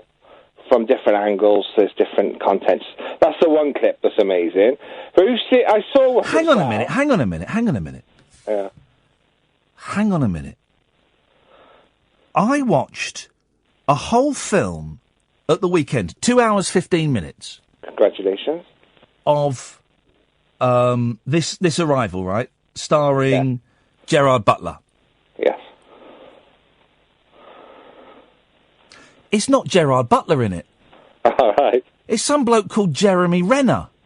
Well, you know, I've called in about mixing up people in films and being convinced that one guy's somebody else. I did that ages ago. Hang on a second. Something weird has just happened, right? Right. Because literally as I'm saying that to you, someone's emailed in about the Mandela effect, which is a recurring theme on this show, right? Yeah. Mandela effect is where you remember something happening, and actually some other people remember it, you go back, and it didn't actually happen. It's supposed to be a divergent timeline. When we were watching The King of Comedy, right, I remembered there being another person. So basically, Sandra Bernhardt and Robert De Niro kidnap Jerry Lewis. Yeah. I remember there being a third kidnapper in the film. Oh, it's been a while since... I remember there being a third character that's involved in that, right? Yeah. And then when that third character didn't appear, I thought, oh, Mandela effect. Well, Paul's just emailed him. I and a few other people who I know distinctly recall Peter Kay's death, Peter Kay, being reported many years ago. I think it was 2004. Peter Kay? Well, then he goes on to talk about Gordon Kay, so maybe he means Gordon Kay. I think I can even visualise the news article. I'd heard of the Mandela effect, but never thought I'd actually experience it. The death of Gordon Kay really spooked me today as I saw his death on the news in 2004. Well, I know that Gordon Kay in the 80s was hit on the head by a bit of wood during the Great Hurricane. The hurricane, wasn't it? That's right. He didn't die then, though, did he? No, but he went out of public life then, didn't he? You didn't really see him after that. Jeremy Renner. I watched the whole film thinking it was Gerard Butler, and it was Jeremy Renner. I do that all the time, so if I'm having this effect as well. Jeremy Renner and Gerard Butler should make a film together where they play brothers. Cop movie or something. Yeah. I was gonna call about, because you were on about it last week as well, showing a film when you said about Pirates of the Caribbean. Oh, did I? Showing it to your little one, and you were on about showing them something last week, inappropriate. Were you a bad dad for showing inappropriate movies? We watched a Jackie Chan film that was completely inappropriate for a 7 and a 5-year-old. Completely inappropriate. My daughter was 5 at the time. I was in Florida, and just, like you have the movie channel on over there, just had it on in background in the hotel room. Yeah. And one of those scary movie things came on. Oh, yeah. But they're all, in America, it's all edited down, isn't it? Yeah. But they did a spoof on The Ring where the black-haired girl comes out of the toilet. Oh, yes, I'm aware of the genre of movies. For years, like maybe 5-6 years, I then had to take her to the toilet every time because of that. Yeah. And I also showed her Omega Man with Charlton Heston. I don't remember Omega Man. Is that the one where he's the last man left on Earth? Yeah, it was the one, what's his name? Will Smith did it later on I Am Legend. Oh, yeah. The remake.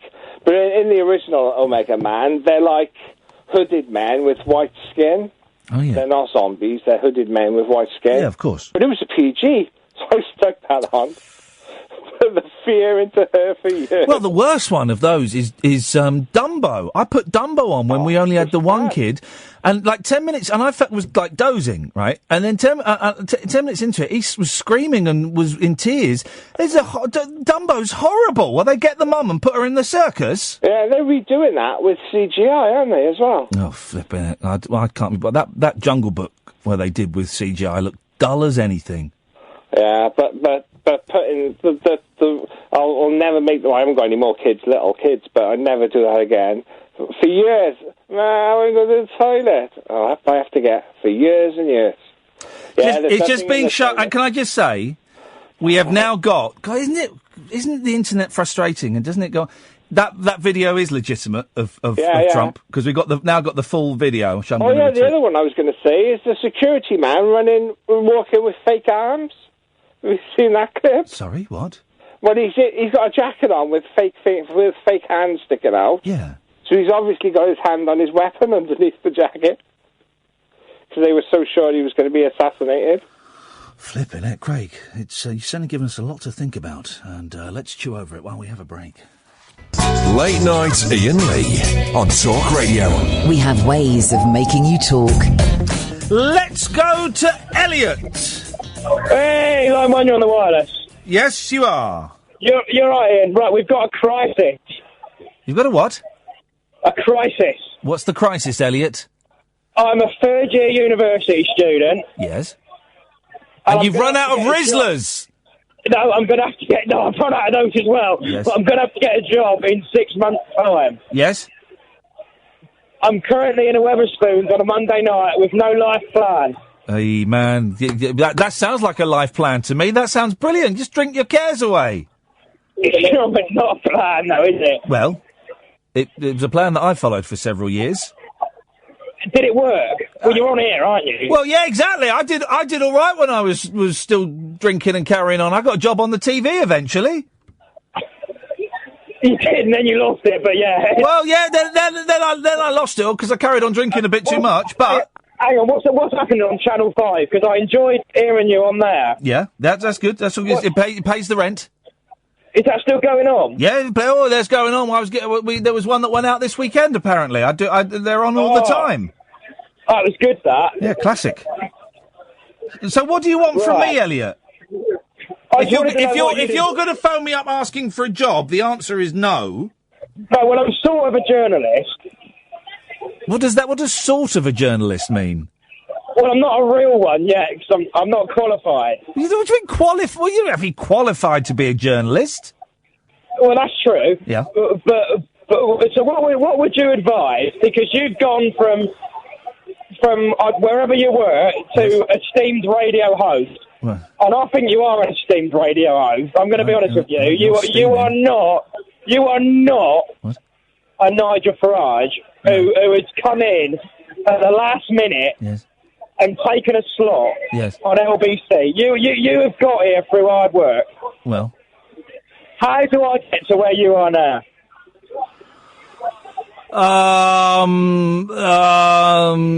God, I don't know.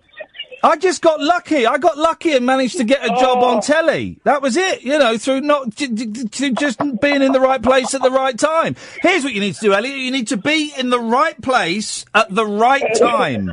Right, is that it? That's it, man. That's all it is. The right place at the right time. Is Wetherspoons on a Monday night at the right place at the right time? What do you think? Probably not. No. What you need to do is you need to go and knock on people's doors and you need to annoy people, but not annoy people too much. I tell you, the first job I got on TV, right, was my second year at college. It was the summer holiday between the second and third, and it was writing for Paul McKenna when he was doing a TV show on ITV. And what me and my mate did is we came up with something that we knew he needed, and we went and we wrote him a letter and said, Paul, we have something that you need. Will you meet us? He met us. And he agreed that we had something he needed, and he offered us some money, and we said we'll take half of that money, but we want a writing credit, and we want to come and sit in on all your shows. And he said yes. What was it? Huh? What was it that he needed? We had routines for him.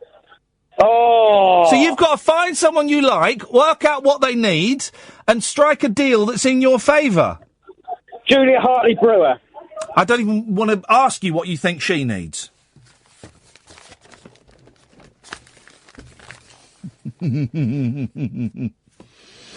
Oh dear. Dennis. Oh, you know it's Dennis because he's got his... Turn your radio off. And then talk. You know, cut him off. I can't be bothered. I can't be bothered. Every time. I cannot be bothered. I can't get over this. It's on the front page of the Star. This Madonna thing. Showbiz stars, including Madonna, Katy Perry, and Scarlett Johansson, have led huge protests against Donald Trump. The celebs enraged the new president, and Secret Service agents launched a probe after Madge ranted about blowing up the White House. She didn't, though, guys. She didn't. Got me so annoyed, that story, because it was silly. Anyway, back to this film, Arrival, that doesn't have Gerard Butler in. It does not look like him. I was convinced it was him. I did wonder, because I saw the poster a lot this year. I did wonder why his name wasn't on the poster. But there was a picture of him. It wasn't him at all. It's another gentleman that looks like him. Anyway. I was struggling to find a film to watch last night, and I started on Goodfellas. I started on Mean Streets, and that looked rubbish. Really lame. I know it's like 1972 or something, but really low quality film stock. So then I thought, I'll try Goodfellas, because I know a lot of people have been talking about Goodfellas because they've just released it on Blu-ray and stuff. So I thought, I'll watch Goodfellas. And I started it, and I was texting my friend Scott saying, I'm going to watch Goodfellas. He went, don't, it's rubbish. And 5 minutes in, I thought, do you know what? I don't think I can be... I remember the bit where he's all drugged up and he's all going a bit paranoid. But I also remember it goes on for 2 hours, 34 minutes. And that seems a little extreme. So in the end, I watched this Arrival film that doesn't have Gerard Butler in. And as I was saying earlier, you know when you watch something or hear something, you go, my life... Most films and most albums and a lot of plays, they are great for filling up an hour and a half of your time and you know, pulling a few emotional strings, whether those emotions be happiness or excitement or a little bit of sadness. That's what they tend to do. Or they just take your minds off stuff, right? But every now and then you'll find a book or an album or a play or a movie that I'm going to make your own jokes, touches you deeply, and just kind of makes you think and moves you and does all these wonderful things. And for me, it was Arrival. It was. I'm not going to give any spoilers. I'll give a few, but nothing major. Basically, these 12 black, massive shapes appear all around the world, and they can go in them, and there are aliens in them, right? That's not giving away too much at all. And it was like a cross between 2001, the movie, and Slaughterhouse-5, the book by Kurt Vonnegut. It was... Paul, have you seen Arrival? Arrival, no. Is that a modern film? I haven't seen films for a while, actually. Is it a modern film? Yes, it came out last year, Paul. No, I've given up on movies. They've gone really rubbish now, films. No, you're wrong. Is any decent one still being made? Yeah, the Arrival. It was a work of art. I would go as far to say it's a masterpiece. What's it about? It's about how we communicate. It's about... Sorry? That should be on the radio if it's about how to communicate. Why is that? Well, I mean, you communicate by speaking, don't you? Yeah, and what do they do in films? There's all these sort of special effects. Well, hang on a minute. You just said you've not seen films for years. How would you know, Paul? No, I mean, I used to buy them off the Chinese lad and watch the DVDs. And so you would steal movies? Okay, so you would watch illegal. Yeah. You would steal money out of people's pockets.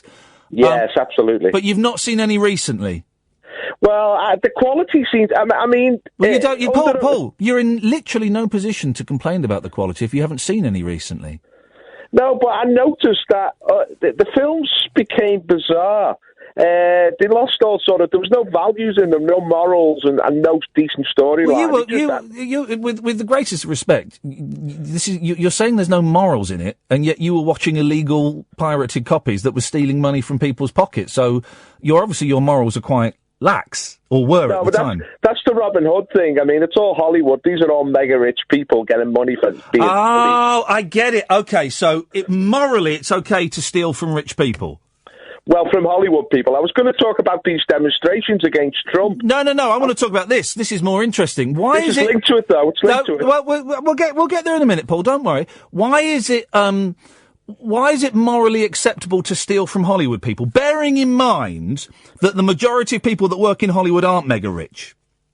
Yeah, but I think Hollywood it's so evil now. But you haven't seen any films. You haven't seen any films for years. And this film I saw last night was a beautiful piece of art that that's nice. that made me question language. It made me question intelligence. It made me question the universe, and it made me question the concept of time and death. Did you come up with any answers? Well, films aren't necessarily there. Art isn't necessarily there to give us answers. It's there to make us question.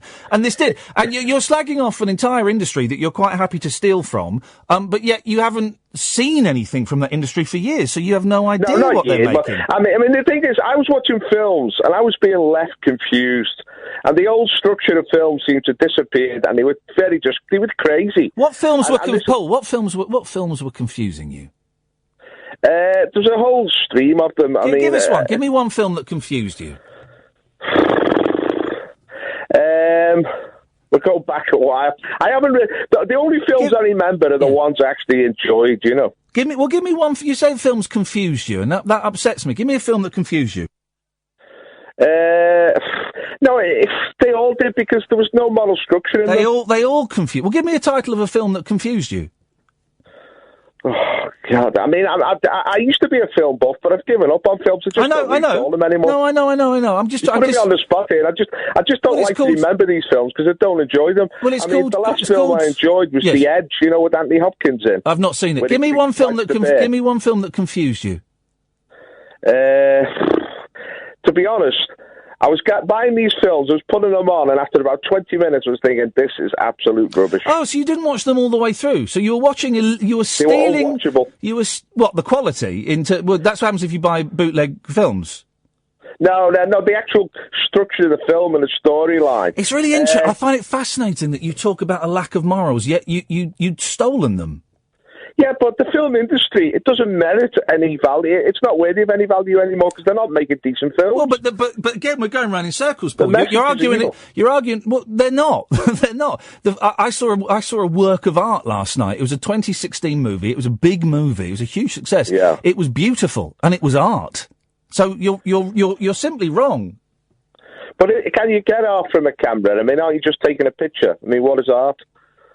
Well, there's a question, Paul. What is art? That's a beautiful question, and it's one we haven't got time to investigate tonight. Thanks for calling, Paul. All right, mate. 0344 499 1000 is the telephone number if you want to give us a call. Shall we do that the last hour? What is art? Do you remember that was a shop that was set up in the 80s to rival Athena? Do you remember that? 0344 499 1000. Late Nights with Iain Lee on Talk Radio. Late Night, Iain Lee on Talk Radio. We have ways of making you talk.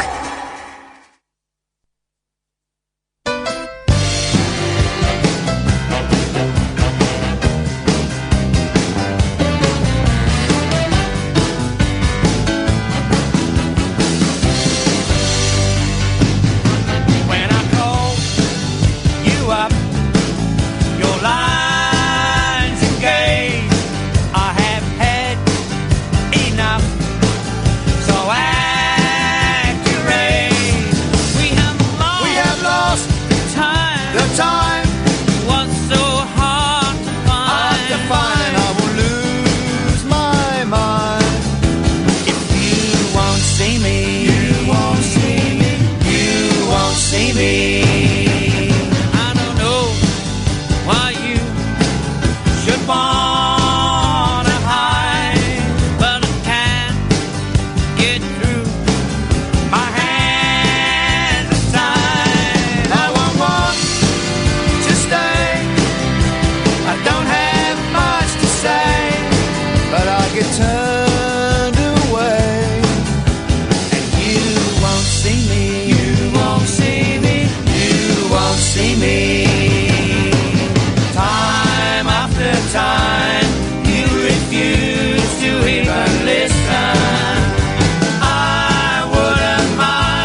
Then you look online and you see people like Raheem Kassam.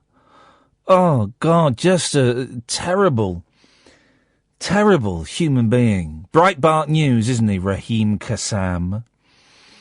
Tweeting, Senator Liz Warren refuses to disavow Madonna's wish to blow up the White House. Oh, guys.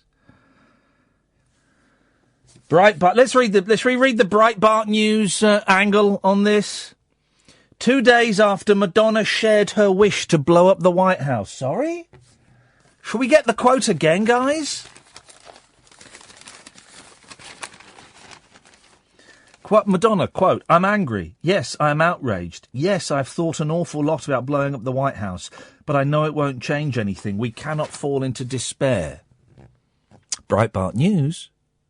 2 days after Madonna shared her wish to blow up the White House. Do you see now? Why, we are now living in an age where you have to check everything.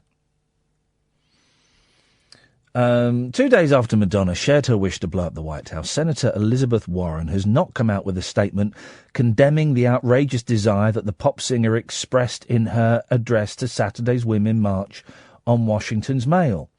Then they, this is interesting. This is interesting. Now, this is the quote from Madonna that Breitbart has, and they've put it a little bit in context. Here's the full quote, remember. I'm angry. Yes, I am outraged. Yes, I have thought an awful lot about blowing up the White House, but I know it won't change anything. We cannot fall into despair. Here's Breitbart News's quote. Yes, I am outraged. Yes, I have thought an awful lot about blowing up the White House. End quote. Isn't that funny? You take a few words out either side, and it means something different. Madonna said to the cheers of tens of thousands of feminists and other opponents of President Donald J. Trump. Breitbart News sought comment from Senator Elizabeth Warren with an office visit in addition to emails and a phone message. After being given a 5-hour window before posting, the senator's office did not respond. Maybe just because you're Breitbart News and you don't count for anything? I don't know. Maybe it's because you don't amount to a hill of beans. You're not a credible news source. A survey of Warren's social media accounts and her official Senate office website turned up no condemnation of Madonna's threat of terrorism against the executive mansion. Two things. It's not a threat of terrorism.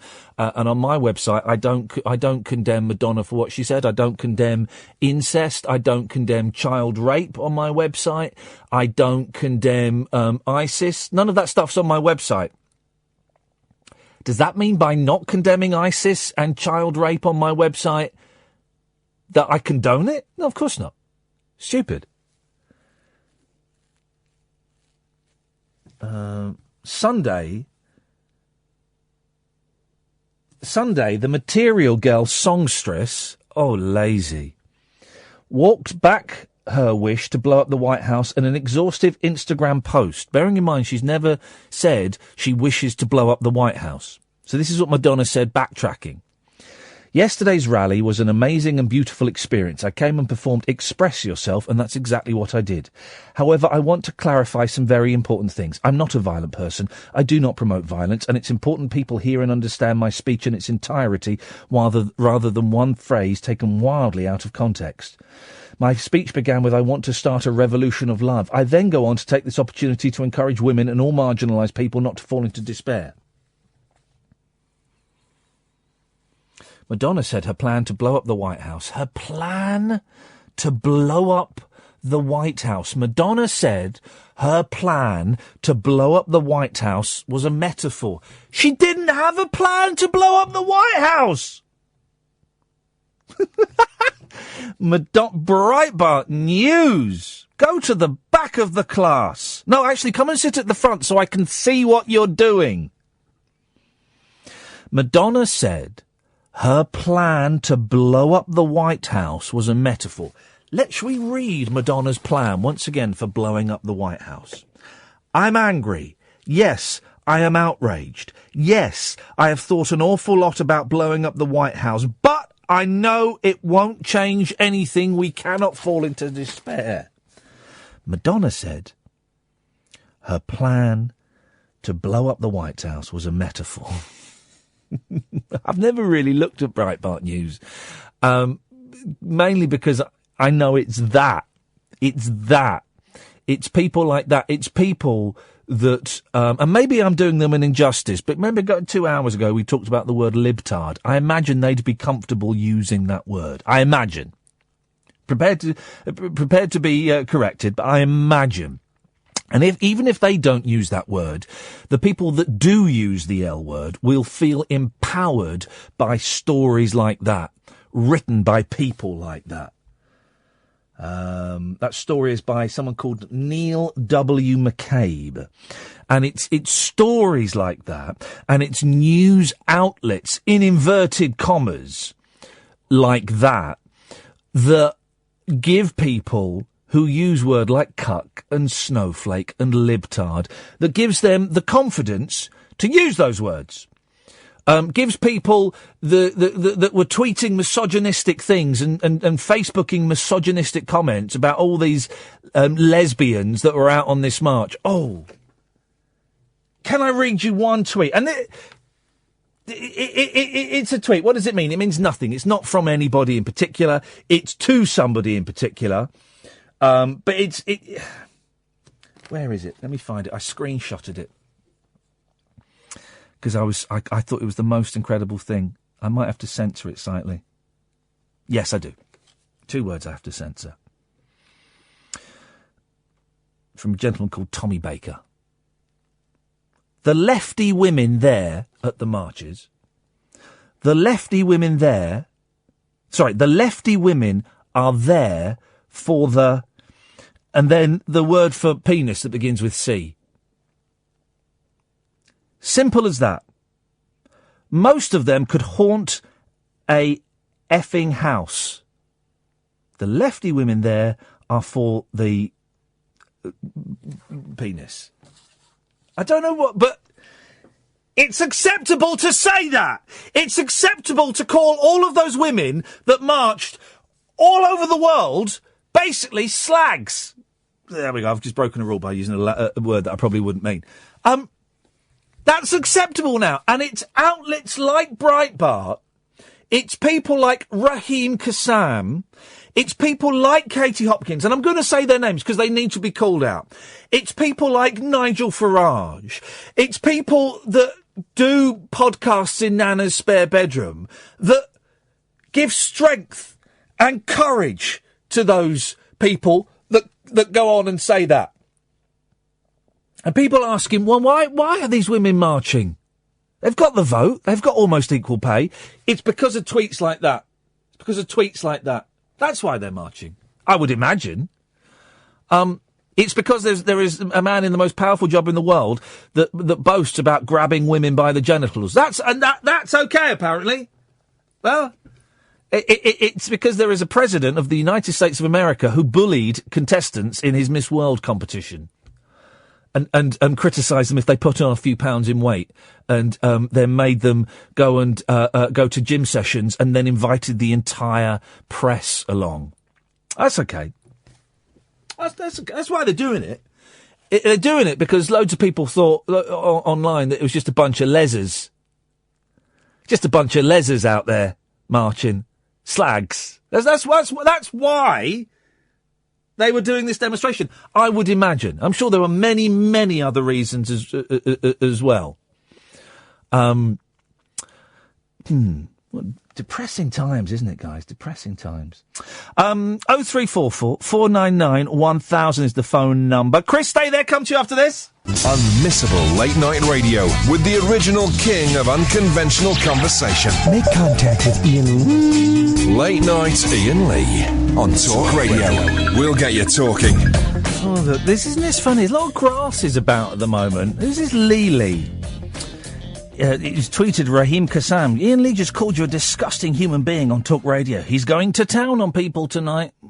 I'm not at all. I'm not going to town anywhere near as much as people like Raheem Kassam do at all. I'm not going to town. Who is this Lee? Let me see. But let's talk to Chris in the meantime. Evening, Chris. Evening, Iain. Right. I don't. I was going to cheer you up and your listeners actually. Well, I was, but I was going to say I got robbed again.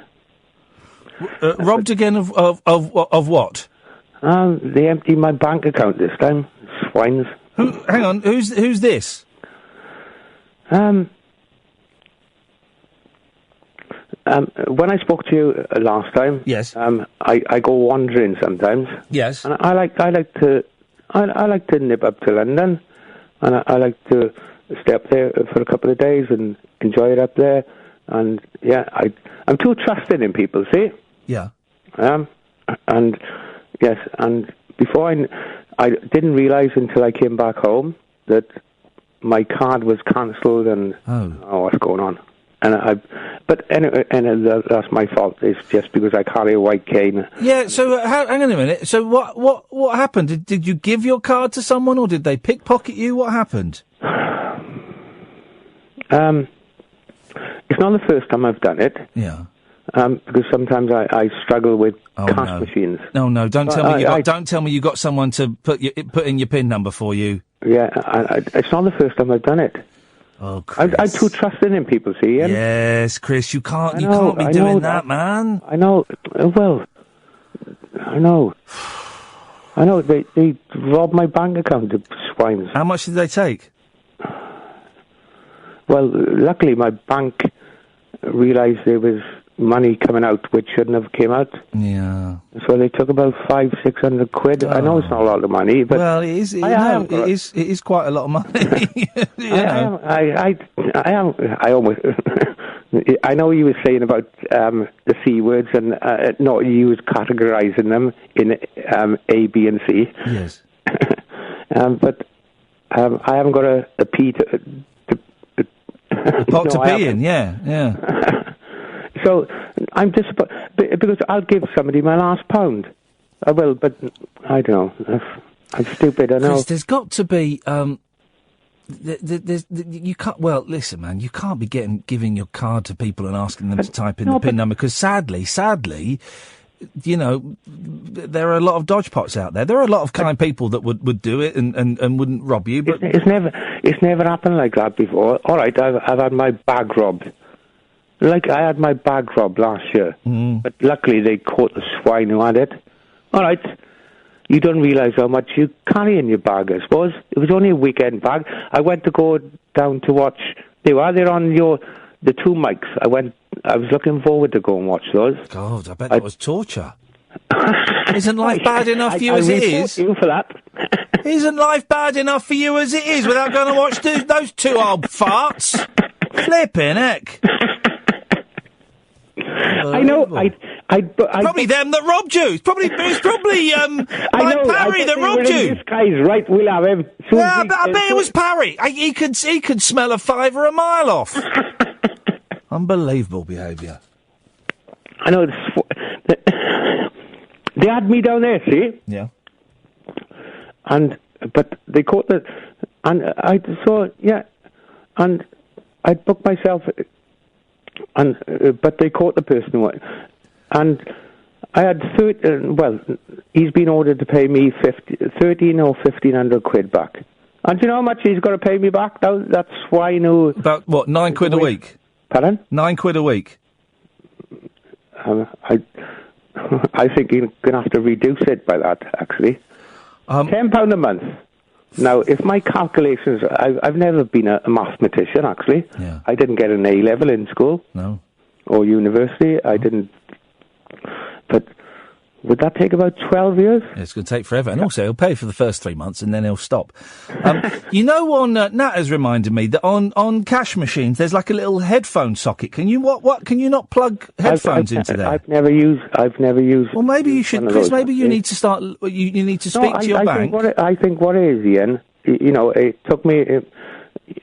I used to teach blind and partially sighted people. And but I'm now one of those ones who carry the cane. Yeah. And it's a green light. Yeah, but then so is going up to someone saying, "Can you put my pin in?" I can't see this. No, don't get me wrong. I didn't say that. What did you tell them? Your pin number? No, because I was trying to use the cash machine and I was struggling with it. Yeah. Right. Do you mind if I help you? Oh, thank you very much. Right. Right. And they said, this cash machine is not working. Right. Right. And then we went to another that one's not. And I could be so naive. And so each one you went to, he took out 300 quid, 200 quid. Yeah.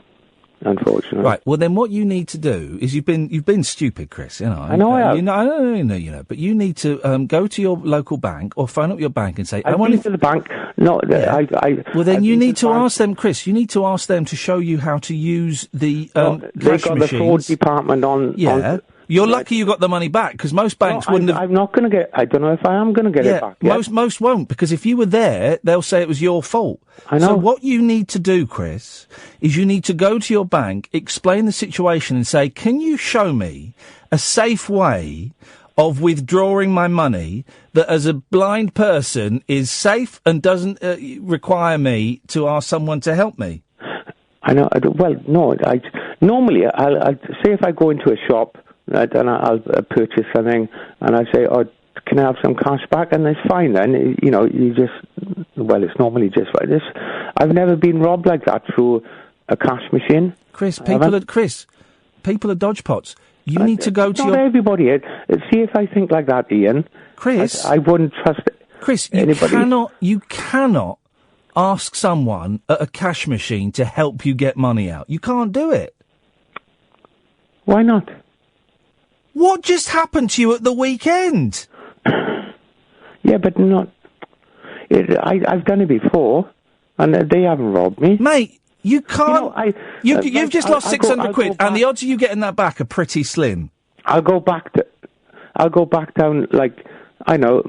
Say if my cleaners come over, if my windows cleaners come over, and I say, "Oh, right, I haven't got any cash." You wouldn't do me a favour? Oh no, don't say it. Yes, I do. You give them your card? Yes, I do. Mate, I tell you what, right, when my mum was still living at home and she had carers coming in, carers that were provided by the council, and she did the same thing you did. And do you know what they did? Oh, don't say. They nicked all her jewellery, and over a period of a couple of months, they withdrew £5,000. Yeah? Imagine that. One of them didn't get in trouble for it because we couldn't prove she'd done it. The other one went to jail for about 3 months, right? They nicked £5,000. Bearing in mind they could only take out 250 quid a day. Well, exactly. They did it over a period of time, Chris. These were carers paid for by the council. You can't trust anyone, man. Yeah, but if you feel like that, you wouldn't trust. Yeah, you can't. Anybody. You can't give your bank card to the and also it's not fair on the window cleaner, right? Because supposing no, it's not, because supposing someone else somehow got money out of your bank account, then the suspicion is on the window cleaner. Now he might be a completely decent, thorough bloke, so Yes. it's not fair on him. I know that. You know, why are you so reluctant to go into the bank and ask for help? No, I've been. No, you're not listening though. Why are you so reluctant to go into the bank and ask for help? Chris, let me finish a sentence. Okay. Why are you so reluctant to go into a bank and ask for help with a way to use a cash machine or withdraw cash that doesn't rely you on asking a member of the public? Why are you so reluctant to do that? The only reason why I've done that, obviously, I know where the bloody. The punch, what's the word I'm looking for? As soon as I know where the 5 is, obviously I know where things are. But sometimes you've got so many things on the screen, like do this, do that, and I can't see the bleeding screen. Chris, what you not? Why you now you're ignoring the question?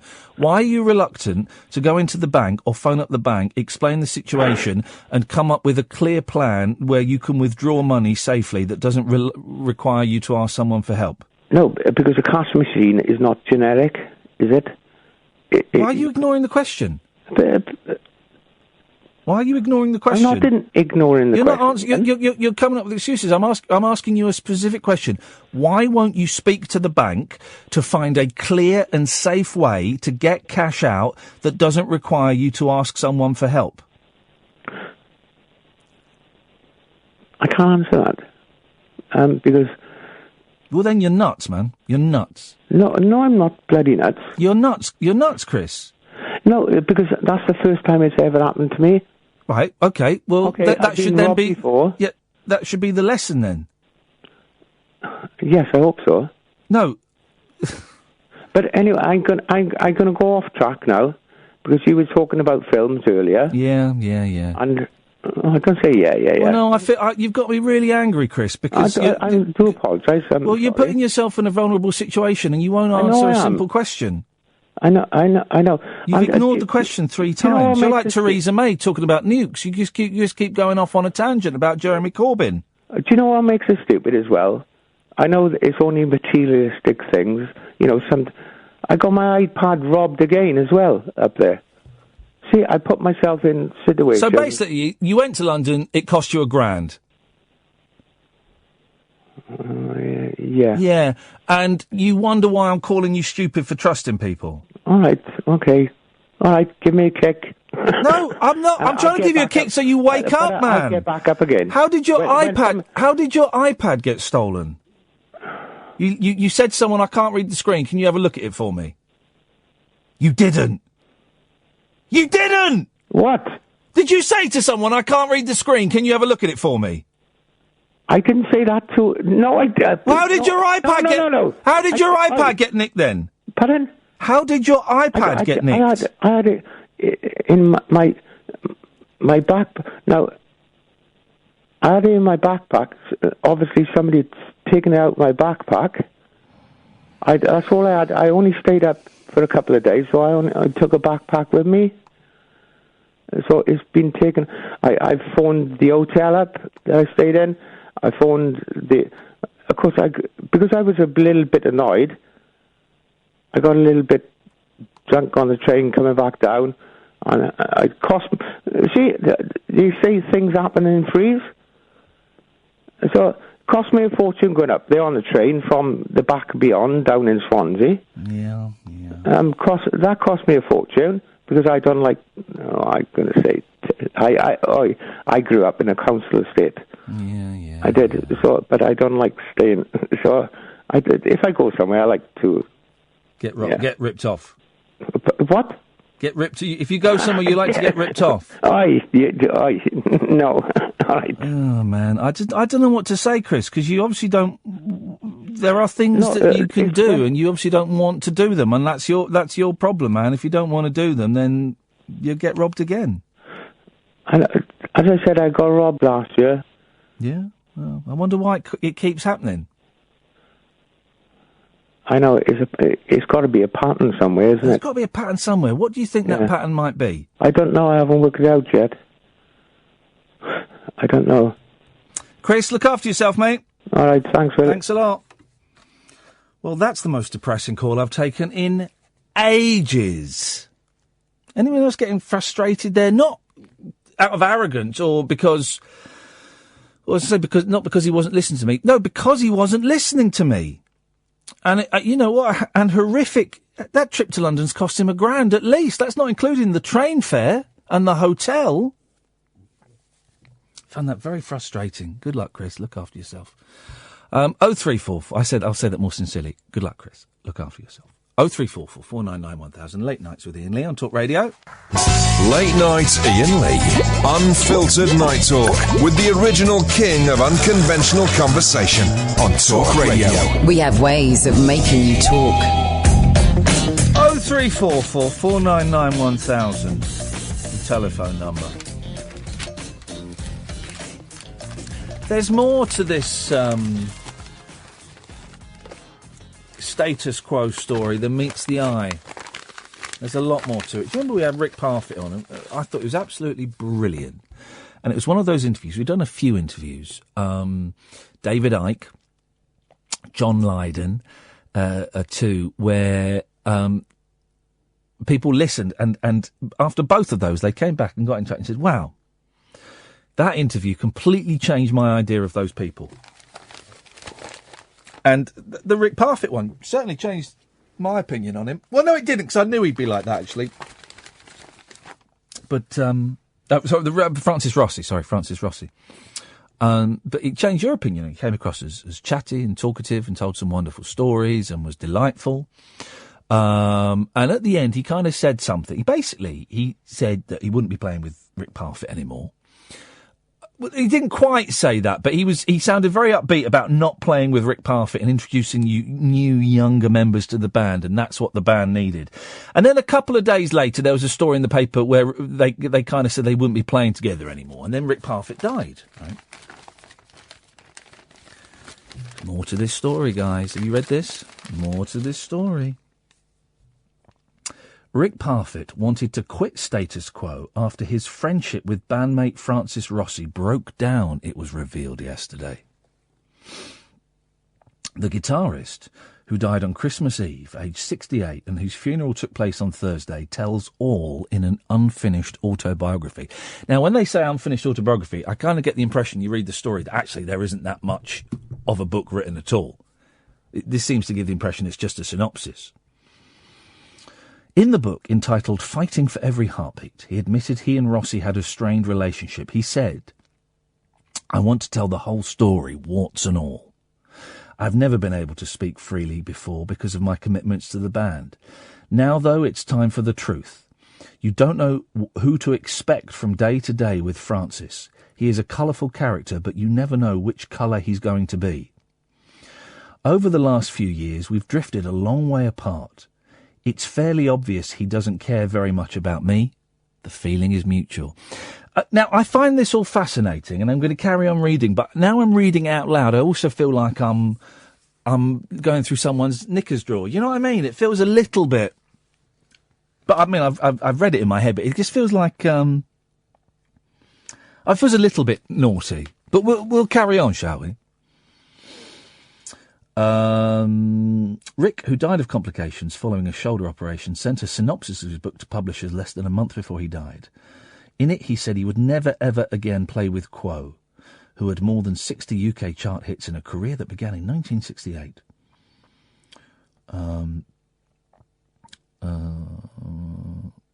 no, I don't want to read that bit about his 2-year-old daughter dying, because that is very upsetting.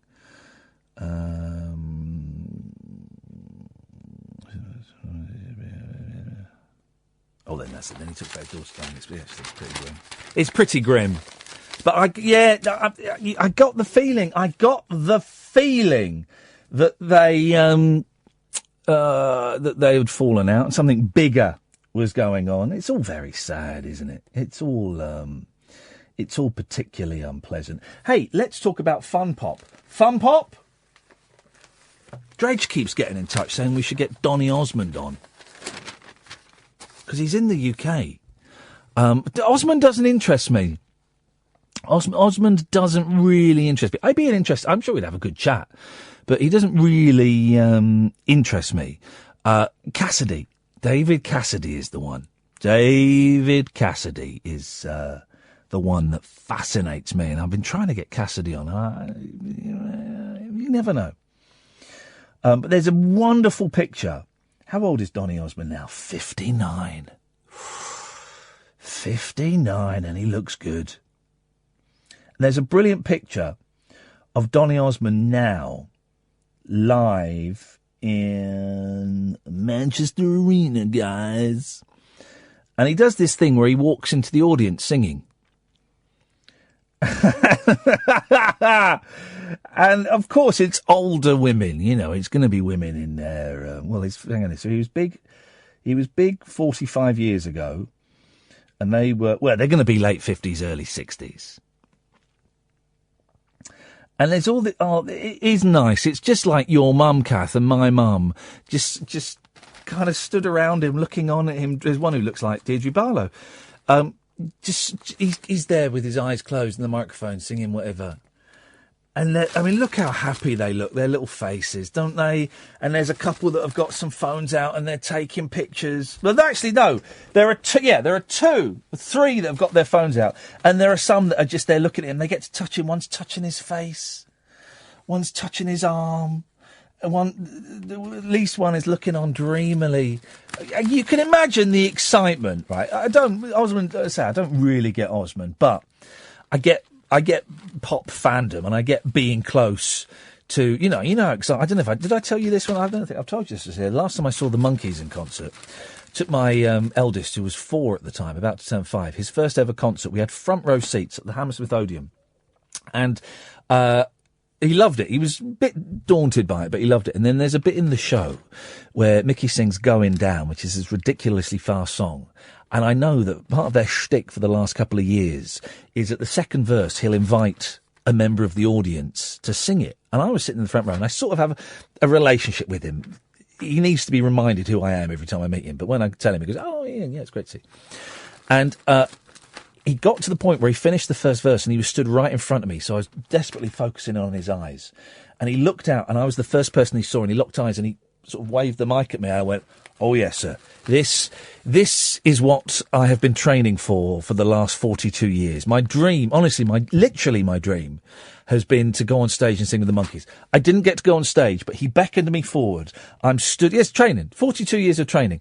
I was stood at the edge of the stage, and he held the microphone while I sang the second verse of Going Down perfectly. Perfectly. No one filmed it. Can you believe that? Perfectly. And then I turned around to Hammersmith Odeon, and I put my arms up in a big yes! And I looked down at my son. Oh. He was sat there with his hands over his eyes and his body all scrunched up, and he couldn't look. And I spoke to him afterwards and said, "How did that, did you enjoy it?" "Loved it." What was your favourite bit?" He always said, all of it. I said, "Okay." Did you like the crowd?" He said, "There were too many people there, but I like the singing and I like the drums." I said, "Okay." "What did you think about the bit when Daddy got up to sing?" And he said, "Well, I didn't like that bit." I said, "Why not? How did it make you feel?" He said, "Well, I don't know how it made me feel, but I couldn't look at you and it made my stomach feel funny." I went, "That, son, is called embarrassment, and that means I am doing my job absolutely perfectly." But that was probably one of the highlights of my life, right? Of course, it's not the highlight, kids being born, all those kind of stuff, but I would put that up there as one of the highlights of my life. So I get these women in this picture. I get these women. I get what they're going through, and it's joyous, and it's wonderful, and it's marvellous. And that's why when 12-year-old girls love pop bands like, I don't know, One Direction, I don't know what it is at the moment, but when 12-year-old girls are a powerful force, man, their teen fandom is wonderful, and we shouldn't laugh at girls like that. I mean, it is mainly girls, but there are some boys as well. And we shouldn't really laugh at 12-year-old girls when they go wild for their pop bands and when they get upset when members leave their pop bands, because to them it's real. You know, to them it's a real emotion. And me as a 43-year-old man, 42-year-old man at the time, it was real for me. And for these women in their 50s and 60s, it's real for them. It's a wonderful picture. Whoever took this picture should get top marks. And fair play, they've then put a picture from 45 years ago when he was 14 on his first UK tour in a pretty similar pose. It's a brilliant juxtaposition.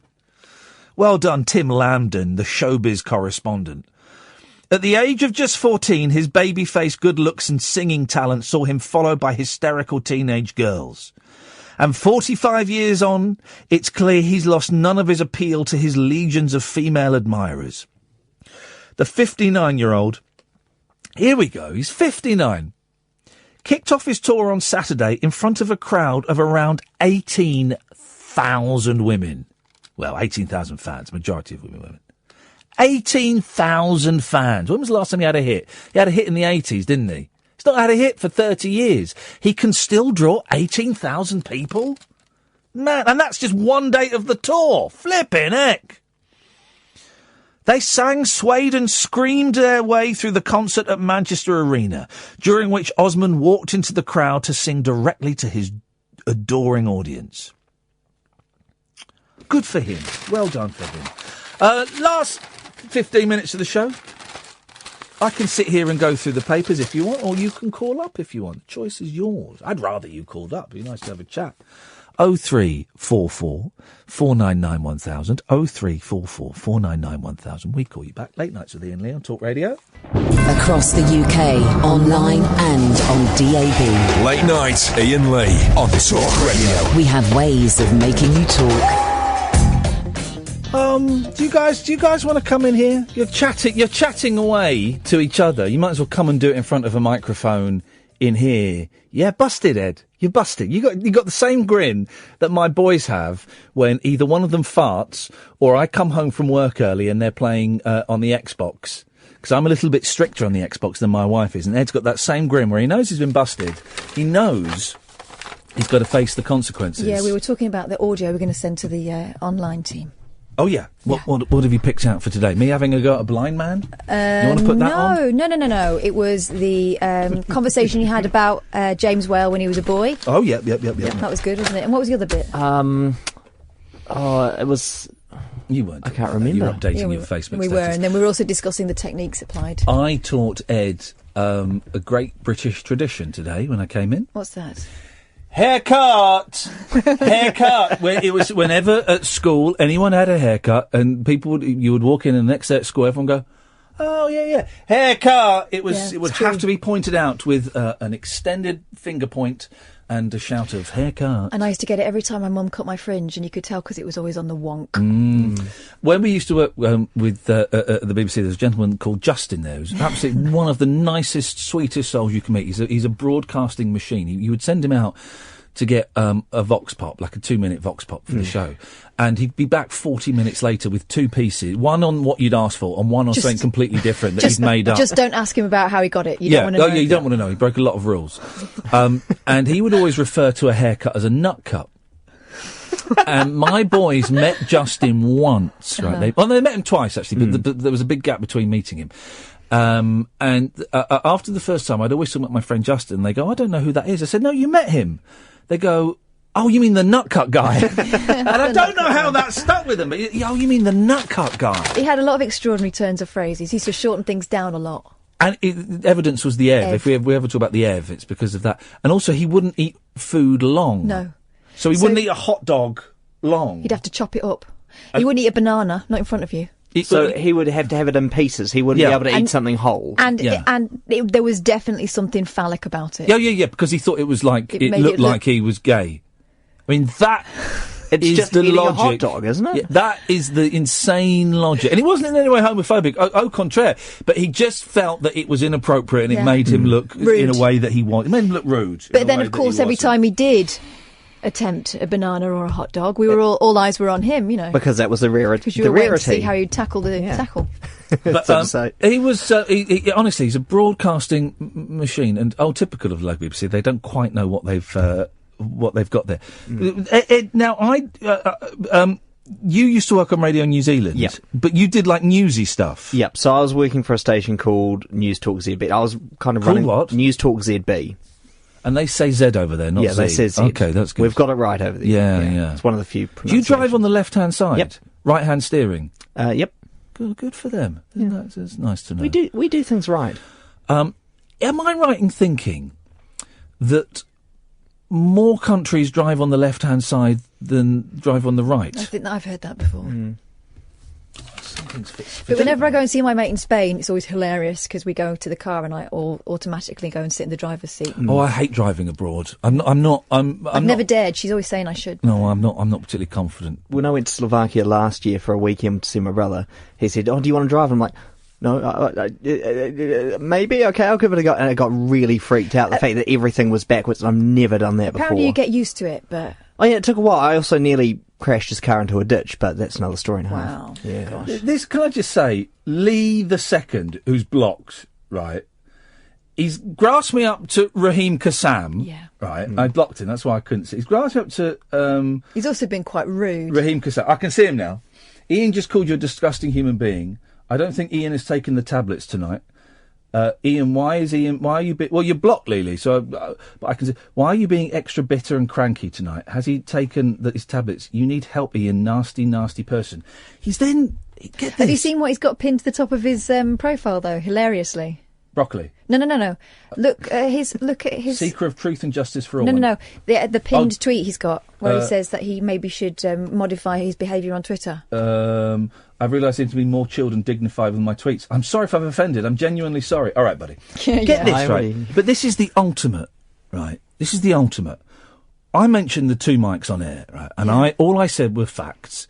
They're two old farts. And Mike Parry probably robbed that blind man when he went to see Is that what show. you said? Were you not listening? No, I must have missed well, that he bit. was saying that he'd gone to see the two mics. And I said, Parry probably had a hand in the criminal shenanigans, right? Fair enough. And I said it knowing that they would be in the office next door listening to Talk Sports, so they would never hear it. So it was for our ears and the listeners' ears only, right? It's private for the Talk Radio listeners. Is that when I went for a wee, you said that? Yeah. Gosh, why do you save these things when I've gone? So this Lely, he's only tweeted the two mics.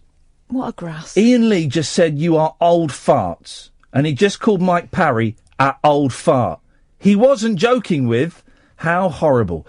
That is that is bang out of order. I don't mind you telling Raheem Kassam and all of that stuff and calling me nasty. Nasty. But that is crossed the line, mate. That is stirring up divisions in the workplace. Yeah. That could cause problems. Telling them stuff like that could cause problems. So that is bang out of order, Lee the second. It's a nasty thing to do, Lee. That is a nasty thing to do. It's selfish, it's mean, it's irresponsible, and when I go out there... It's going to be really awkward. It's going to be awkward. I'm going to have to confront them. So, thanks a lot, mate. I think I can smooth things over. Bend over in front of them. There is a story, so, but I won't Talk News...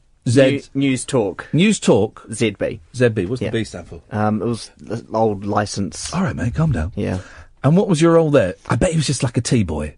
No, he wasn't. I've seen him in a suit. I was the online editor of the website. Okay. And at sister station Radio Sport. So it was really weird. So the talk station was the bigger one and the sports station was tiny by comparison. Wait, hang on. What are you saying? I'm saying that it's really weird. What's weird? To see that talk radio is... steady. Only slightly bigger than Talk Sport. Thank you. Yeah. That was excellently turned around there, because I thought we were going to find something else. I never dare say that. And how are you going to? You're not a British citizen? Yeah, no, I am. I've got a passport. Because he's a half and halfer. Yeah. Oh, man. I know, you're stuck with me, sorry. Have you got a New Zealand passport as well? Oh, that is sweet. That is fifth most powerful passport in the world, apparently. Well, really? Yeah, better than Australia's. Well, my nephews. It's not saying much, mate. Come on, true, really. My nephews have got American passports as well as British passports. That is. They've got the prime combo right there. That is a sweet deal. Although, oh no, we were having a conversation this weekend about whether he's going to sort of militarise and whether he'll be calling up like 4 and 5 year olds to. Oh yeah, of course, because they might want to rethink that whole dual citizenship thing. My sister says, I'd never eat a banana in public. I thought it was just me. Really? Is it? Are we? I'm always doing it. Does that make me a? In the dying moments of the show, have we stumbled across a phenomenon of people who are afraid to eat food long? But isn't that also people who can't eat a long food without thinking about the other? I mean, sickos, perverts. Yeah, that's true. Gosh, you're related to one. That's weird, Joe. You've disappointed me. What's big in What about Calippo? What's that, a lolly? Yeah, well, those that's long the ones. thing, isn't it? Yeah. What's big in New Zealand radio? Who's big? A guy called Mike Hosking. Hosking. Yeah. Hosking. Okay. Yeah. Who is he? He hosts the breakfast show on ZB. Yeah. Talkback. Oh, not really talkback. Interviewer. Okay. So he does radio in the morning and TV at night. How old is he? 53? I think he's 45. Wow. Maybe. Or maybe he's 50. Yeah.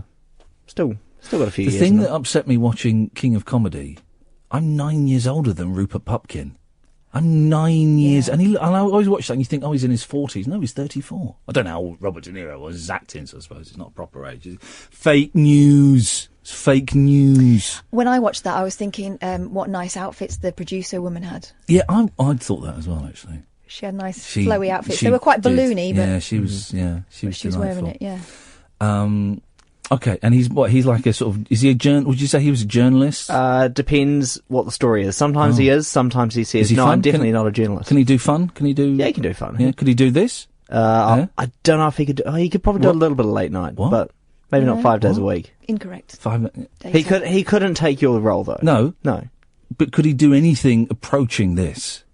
No, not really. Okay, that's good to know. It's nice for the old Eeg. The old Eeg. I've got stories in the paper, but they're all miserable. I watched everyone was going on about Rod Stewart being drunk, pulling out the balls. I thought he was just being naughty. I saw it. I thought, because I was going to talk about it, and I watched it before the show, and it was really disappointing. All he did was he did a big arm movement, cheeky. and then a cheeky grin, and that was it. Schoolboyish. Everyone, Twitter was alight with it. All the papers were drunk. Sir Rod Stewart. He might have been, or he might have just been messing around. But I thought it was very poor. Very poor. Do you call is that a meme? Is he a meme? What, Drunk Rod? Yeah, is Drunk Rod a meme? No, but the Spicer, the new press secretary, isn't he? They've got him against a backdrop of lots and lots of fibs now. But what? I don't know. What is a meme? Well, he encapsulates the fake news phenomenon now, doesn't he? So the meme has to be an encapsulation. A meme has to be a still image. No. So, yeah. I don't think it does. Yeah, otherwise it's just a viral video, isn't it? I think videos can be memes. Well, okay, you carry on with your definition. A meme has to be a still image with writing on it. With writing on it that anyone can come up with a funny bit of writing to go on it. Yeah. Whereas a video like Rod Stewart or whatever is just viral video. I'm not sure I agree with your definition. Yes, Chris. Hello. You should probably go, because we're going to finish in a minute. You all right, Chris? Yes. I rang you earlier on. Yeah, we've got about 20 seconds. Hello? Yeah, we've got 20 seconds. Right. I'm still listening to your radio station. Yes. And I do apologise, but I've been referred to that blind man. All right, Chris, I forgot your name. I'll call you Chris from now on. I forgot your name. No, I've been mentioned on air by... Yeah, no, you're on air now. I forgot your name, Chris. I will refer to you as Chris when I remember it. We have to go. The show's over. Don't call me that blind man. Okie doke. Talk Radio. 24-hour radio debate and entertainment. Talk Radio. We'll get you talking.